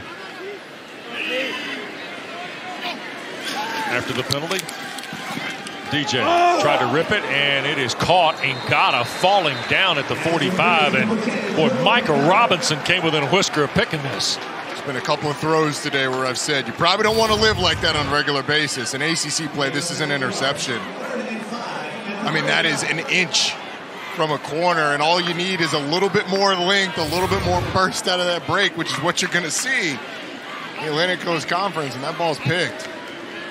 Seeing Ngata favoring that right shoulder as he comes out. It's not something Clemson fans will want to see. Nope. 3rd and 5 here for the Tigers. Pressure coming. Furman bringing a lot of folks, and a throw that is intended for Dakari Collins and incomplete with Robinson coverage. Now, flags are down on the play here. And I believe it's on Micah Robinson. Interference. Defense number 14. 15-yard penalty. Automatic. First down. Clay Hendricks is befuddled. He was asking, is it just because he didn't turn around? DJ Uiagalelei is trying to go back shoulder. It's actually not a great throw at all. Collins almost gets there, and yeah, I think that is because he didn't turn around. If you turn around and play the ball, then it doesn't look like you're pushing the receiver out, right? With your face buried in his chest, basically. Yep. So the penalty gives Clemson midfield and a first down.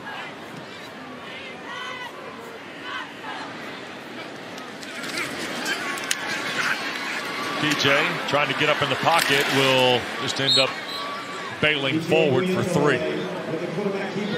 Things have kind of gotten bogged down a little bit. The tempo of the game has not been to Clemson's favor at all here in the second half. Well, whenever you're starved of the ball, it's hard to get in hard to get in any rhythm.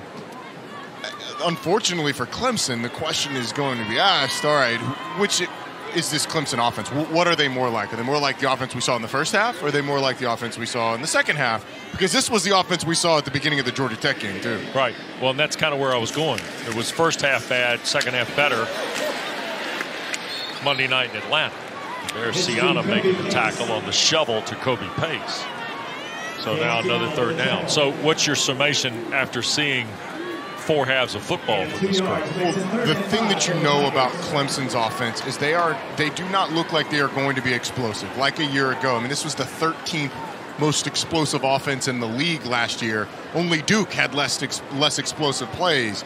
And that looks like it's going to continue. They're going to have, 8 to 10 play drives on a regular basis to be able to score, which means staying on schedule. Here's Uyunglele looking for Williams, and looked like he had a chance to make the play against Blackshear, but it comes up empty, and now 4th down. And that's part of why you saw the throw to Dakari Collins. That one was a little off, tough catch. You end up getting the pass interference, but the throw was a little off there. The throw was absolutely perfect. Offense number 78. That penalty is declined. It is 4th down. The throw there is absolutely perfect, and E.J. Williams can't bring it in, and that's just what we saw last year from Clemson. As much praise as we heaped on this offense in the first half, this is more like the offense we've seen consistently over the last season in 2 games. Clemson just 72 yards in the second half. Clemson has 51, by the way. Swanson to punt. Trying to hang it high on Callie Chisholm. It will hit at the 5 and be touched up inside the 10. That's going to get us to a timeout. So Furman takes over deep in its own territory when we continue.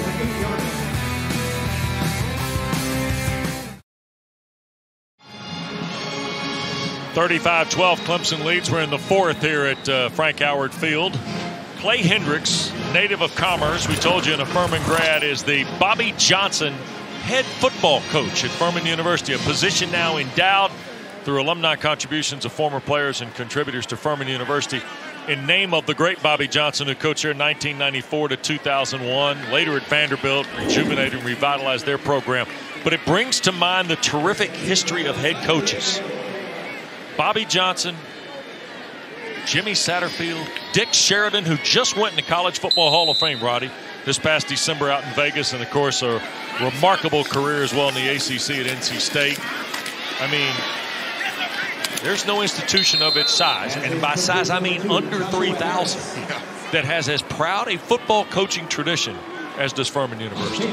It's pretty impressive when you have that list, and Clay Hendricks certainly been a welcome addition to that line of coaches. He's done a nice job there for him. He's got a good ball club, Wes. They're going to be one of the best in the SoCon. They got a big game next week. It's East Tennessee State. And Dominic Roberto running straight ahead. And I know Bobby and Catherine Johnson are down in the low country of South Carolina in the Charleston area, and I know they may be watching this afternoon, and we send our best to Bobby and to Catherine. And Dick Sheridan is as good a football coach as the Atlantic Coast Conference saw in the 1980s and early 1990s at NC State. He did a terrific job with the Wolfpack. Certainly did. Wonderful and well-deserved honor for Dick Sheridan to go to the College Football Hall of Fame last winter. We didn't have the graphic, but that is this week's edition of Wesopedia. I'm counting it. Is that right? Oh yeah, is that where you're going? Okay. I mean, you took me down. You took me down history lane. You know what I was going to do was Grove Hill, Alabama, with Wes Goodwin from yesterday. Yeah, that was a good one too. That was, I'm telling you now. 4 Clemson coaches from a city of 1,200 in Southwest Alabama. Yeah, there's Ryan Miller. I mean, Wes Goodwin came from Grove Hill, Alabama, as R.J. Mickens makes the tackle out on the perimeter against Ryan Miller. I mean, there's Wes. Now, when it comes to small Alabama towns, Rodney, we're fortunate to have an expert on this crew, are we not? Yes, we are. Now, Taylor? Well, see, this is when I shine, guys. Yes, it confirmed. Okay. I grew up in a very small town. Coach Goodwin actually told us he graduated with 28 in his graduating class at Clark Prep Academy, and I beat him, graduating with 24. But, you know, I would argue that greatness comes from those small schools. And, well, the results would back you up there, TD, with you and Wes Goodwin. Yeah. Thanks, guys. he's got a fascinating story. I mean, he was a defensive analyst for Brent Venables when he left to take the Oklahoma job, gets named defensive coordinator in a move where people were scratching their heads, to be quite honest, because none of us had ever heard of Wes Goodwin. He was stored away in some closet working away for Brent Venables, trying to make him look smart. Third down throw to Miller will be shy of the first down. Here's the part. Dabo, yesterday in our visit with him, did he hit the Waffle House cook moniker when he said, he did. Remember, we hired the guys. It seemed like we'd hired the guy from Waffle House. That was to come coach defense. I mean, while I'm a big fan of the people at Waffle House, especially the guys cooking on the grill. Yeah.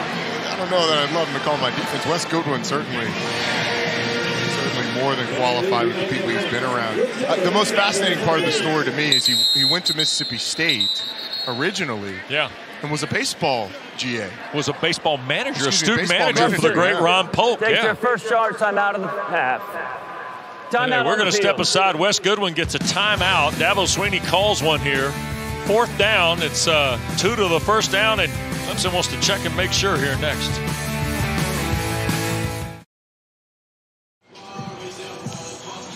ACC Network football presented by Dr. Pepper. We're in the fourth.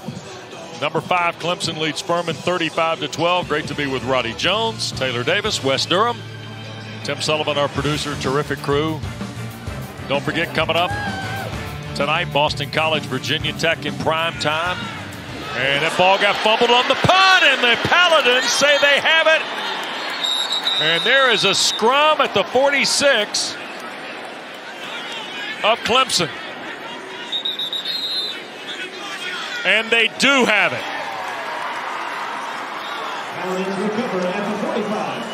I thought it was the safety Hugh Ryan recovered by the kicking team that came up with it. First down, Furman.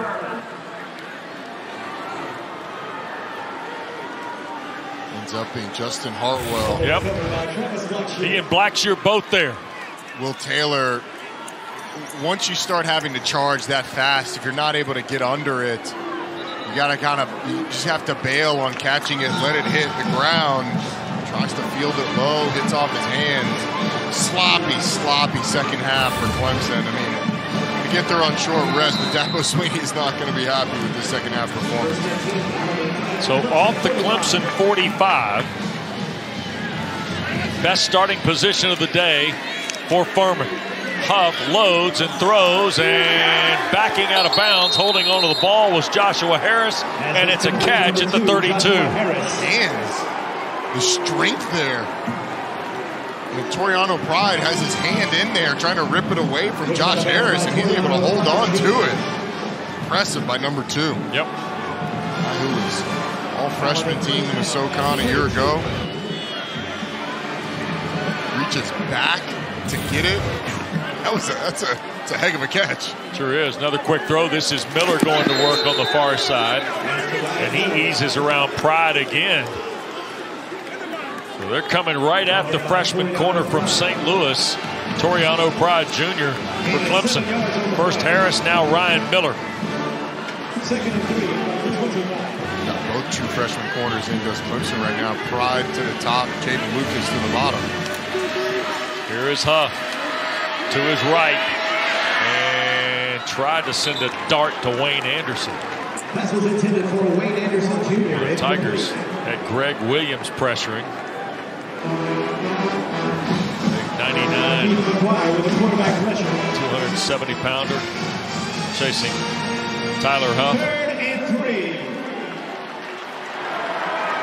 Well, Furman's playing with the house money now, Roddy. In the fourth with 6.5 to go, and Clemson's got some reserves on the field, but a little pause for the concern here with some of the miscues. Hop on a quick shot inside. Kendall Dean the catch and a first down for the Paladins. Throw's been really available to Furman all day long. That one in front of Jaden Lucas. Yep. But you're right. I mean, this isn't in danger of becoming a game. But Furman has been the better team in the second half. Yeah, Clay Hendricks has got some things to build on with his Paladins.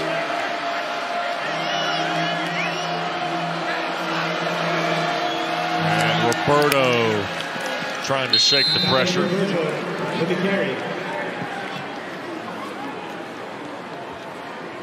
You mentioned something to build on. I mean, just to give a little context of what Furman's going to be, they've got 2 tackles that are all conference level tackles. They've got a 2-time All-American in Ryan Miller at quote-unquote tight end. Joshua Harris, you saw the catch that he had. He's only a sophomore. Wayne Anderson, we've seen him make plays. The running back room's really good. And Tyler Huff, he's a ball player. Yep. Here's a quick throw off the hands of Anderson. And he had been able to trap inside against Wade Woodaz, the true freshman from Jesuit in Tampa, who, by the way, got a block punt the other night in his college debut against Georgia Tech. Nice job in the first action at the college level. Anderson's got to bring that one in, though. Yep. Quarterback gave him a shot. Went up, just couldn't haul it in. Third down. Ryan Miller, third from the top. Looking that way. Little stick route, throw, Miller catch at the 5. Tackled out of bounds. First and goal at about the 3. Keith McGuire finally got to the elusive Miller. I don't care what level you're at. I mean, this is one heck of a route. Watch him singled up. The ability to change directions against Keith McGuire. I mean, that's high-level stuff right there. That's a guy committed to the craft, too, Roddy. Yeah. I mean, the way you run it. And, you know, coming out hard, getting those 2 hard steps in and being able to flip your hips and get back out, it's impressive. 12 catches, 97 yards, and that, however, we got the bad end of the law with Levante Bentley there. I would say the percentage of shovel passes working against Clemson the past couple of seasons is pretty close to 0. I say that as a graduate of Georgia Tech who infamously tried one last year on a 4th down. Yeah. They are very good at sniffing those out. Levante Bentley was all over it. I got to tell you, the collar sells Bentley for me. Oh, 100%. Yeah. Love a good neck roll linebacker. Yep. That's Miller in motion. Second and goal. Huff in trouble, taken down. Bentley again. Back-to-back plays by 42 in the orange. He's played very well today. Tyler Huff just holds on to the ball a little too long. The clock has to speed up down near the red zone. There's just so many bodies close that it's more likely that you're going to get one of those guys coming from linebacker level. Levante Bentley is responsible for the back. When he blocks, he's free to blitz. Gets the sack. 29th career game for Bentley, who had 30 tackles, 4 for loss, and a sack last year. Third and goal. Quick throw again, the catch. Harris held on. It'll be 4th and goal at the 1. 2 big sticks. Mickens, he bounced through, and then Carter finished it. The thing that I like the most is it looked like good football all the way around. Mickens doesn't lower his head, doesn't target at all. Just a good, hard football hit. Obviously, the job by Harris to spin off was pretty impressive. Now Furman's going for it. Yep. Roberto in the backfield. And he got chopped down. Maskell, the first guy there. Big 7.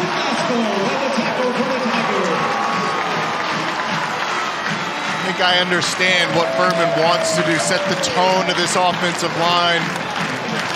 But if you're trying to get the ball in the end zone, that is the path of most resistance against this Clemson team. 4th down on the 1. Justin Maskell shoots through. Stops the Paladins on downs.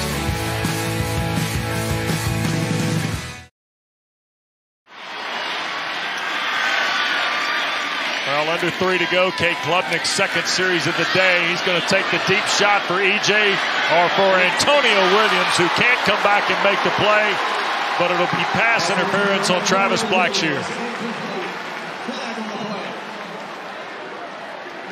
It's one of the only deep shots we've seen today from Clemson. Yep. 1 of 2, I think. Yeah. Pass interference. Defense number 14. 15-yard penalty. Automatic. First down. Ball kind of hung up there on Cade Klubnik, too. Yeah, Charles LaMartina said it was 14. It was 1. Travis Blackshear on the pass interference. So move it 15 yards to the 17, and Klubnik throw it out of bounds. He took a big lick now. Holy smokes. Evan DiMaggio, whose great uncle was Jolton Joe DiMaggio, was the guy to arrive to Cade Klubnik. Let's take a look at the hit. And Klubnik's trying to go with the tunnel screen. It was just a fall. DiMaggio actually did a pretty good job of not unloading on him. So 2nd and 10. Quick throw on the perimeter, and that goes nowhere. Blackshear, the big hit, and it was on Will Taylor. Furman takes their 2nd charge timeout of the half. Wow. This is a 30-second timeout. So there you go. Klubnik 2 series. Take away the penalty, 3 and out, Rowdy. We got a 3rd down coming up here. The thing, though, is we were kind of wondering coming into this game, how would they manage the quarterback position? Right. What was going to happen? And look, as cynical as we can be in the media about some of the things that coaches say, talking to them yesterday and with the actions that we've seen today, they're not close to making the substitution of Cade Klubnik for DJ Uiagalelei. Right. You and I have been a part of the landscape of the Kelly Bryant, Trevor Lawrence situation. And we saw the Cole Stout, Deshaun Watson trend. Absolutely. And I will tell you this. While it is portrayed to be the same, it doesn't feel the same. It is when you saw Cole Stout, Deshaun Watson, the talent differential was just obvious from the very beginning. With Kelly Bryant and Trevor Lawrence, you had a guy in Trevor Lawrence that was the eventual #1 overall pick. DJ Uiagalelei, they still have a lot of faith in. Klubnik back across his body and off the hands. Incomplete of Cam Brinson, looking for his 2nd pick of the day.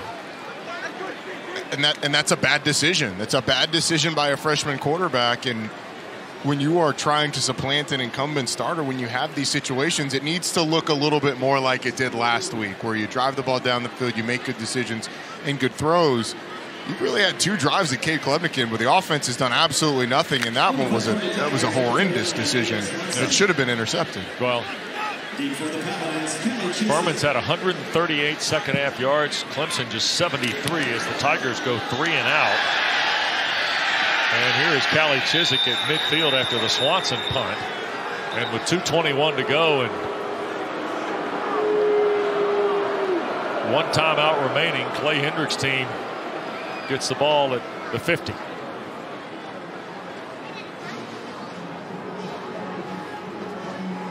Don't forget to stay in tune with all the ACC news. You can do that every afternoon, ACC PM. The network's new afternoon studio show. Mark Packer, terrific human being, hosts the show with Trey Boston, Taylor Tannenbaum. Terrific show yesterday from Blacksburg. The latest from around the league, the latest in football and more, 4 to 7 weekdays on ACC Network. When it comes out of a basement, can you call it a studio show? Yeah, we did. For a while, for 3 years. That's fair. Yeah. Call it a basement show. Yeah. Jace Wilson has come in at quarterback here. Mayan Hicks. This is a 30-second the first carry of the drive, and got him right at 15 yards. So all of a sudden, here's Jace Wilson, who came in for a helmet that came off snap in the first half, and he's got Mayan Hicks with him. Redshirt freshman from DeSoto, Texas. And Clemson is down to 1 timeout. Roddy, I tell you what, it's been an interesting day. It's a big day in the ACC with a lot of games on this calendar. But let me tell you, the Alabama-Texas game was 1 point. Notre Dame lost at home to Marshall. Yeah, that's tough. 26-21. That's tough. Terrific win for the Herd. It's the first time in the history of Notre Dame football that a coach has lost his first 3 games. Marcus Freeman lost the bowl game, and then obviously the losses to Ohio State last week and Marshall this week. And they get Cal the week after that, Carolina the week after that. I mean, it is. Yeah. When you get off to the kind of start Notre Dame has, every game looks losable. Miami, Wake Forest, Duke, NC State, and Carolina all won in the noon window today. Roddy. And I think that it really sets the league up for a nice week, too, because so much of the narrative of the ACC and of every league is built in the non-conference and what you're able to do. Now, if Pitt's able to beat Tennessee, if Virginia looks like it's having a tough time against Illinois, but especially if Pitt's able to beat Tennessee, with the wins that the league has in the non-conference and the stage next week, Texas A&M struggling against App State this week, Miami going there next week, it sets the league up nice for the narrative to be in the league's favor. Right. Miami can't go to College Station, though, and have one of those first halves like they did today. No, sir, they cannot. No, sir, they cannot. Carolina got themselves a shootout at Georgia State today. Yeah. Well, it seems like that's just what Carolina's going to do this year. Yeah. But I will say this as you see Hicks convert the third down. Roddy, Mike Elko going to Evanston, Illinois, that's big. And leading wire to wire. That's big. The play of Riley Leonard, I think, is one of the stories of the league so far through 2 weeks. It's one of these stories. Duke's quarterback play has been abysmal for 4 or 5 years. Since Daniel Jones left. Right. And now Riley Leonard comes in and injects that offense with an energy, the ability to go to Northwestern and score like that. I mean, we saw what Northwestern did to Nebraska. Yeah, no question. That will likely be the final play. We'll see. The other note of today is Sam Hartman's return in a win at Nashville. Yeah, only 18 of 27, 300 yards and 4 touchdowns. That's pretty good. Yeah. Pretty good for number 10. Yeah. But, I think for the league, though, you're just excited to see him back and healthy for him. You're happy, certainly, first and foremost, that he is healthy and obviously playing well as a bonus. Well, Dabo Swinney picks up the win. He and Clay Hendricks, a nice handshake. Win 152 for Dabo Swinney. Clemson, 35 consecutive wins as an AP top 5 team against unranked opponents. Longest active streak in FBS. And for the first time in about 3 years, they're going to meet at the Palm here at Frank Howard Field. Great to be with Roddy Jones, Taylor Davis, Tim Sullivan, our producer, our terrific crew. Clemson is a winner. The final, the Tigers 35 and the Furman Paladins 12. Off we go to Southwest Virginia, Lane Stadium in Blacksburg, and here is Jordan Cornette and the ACC Huddle.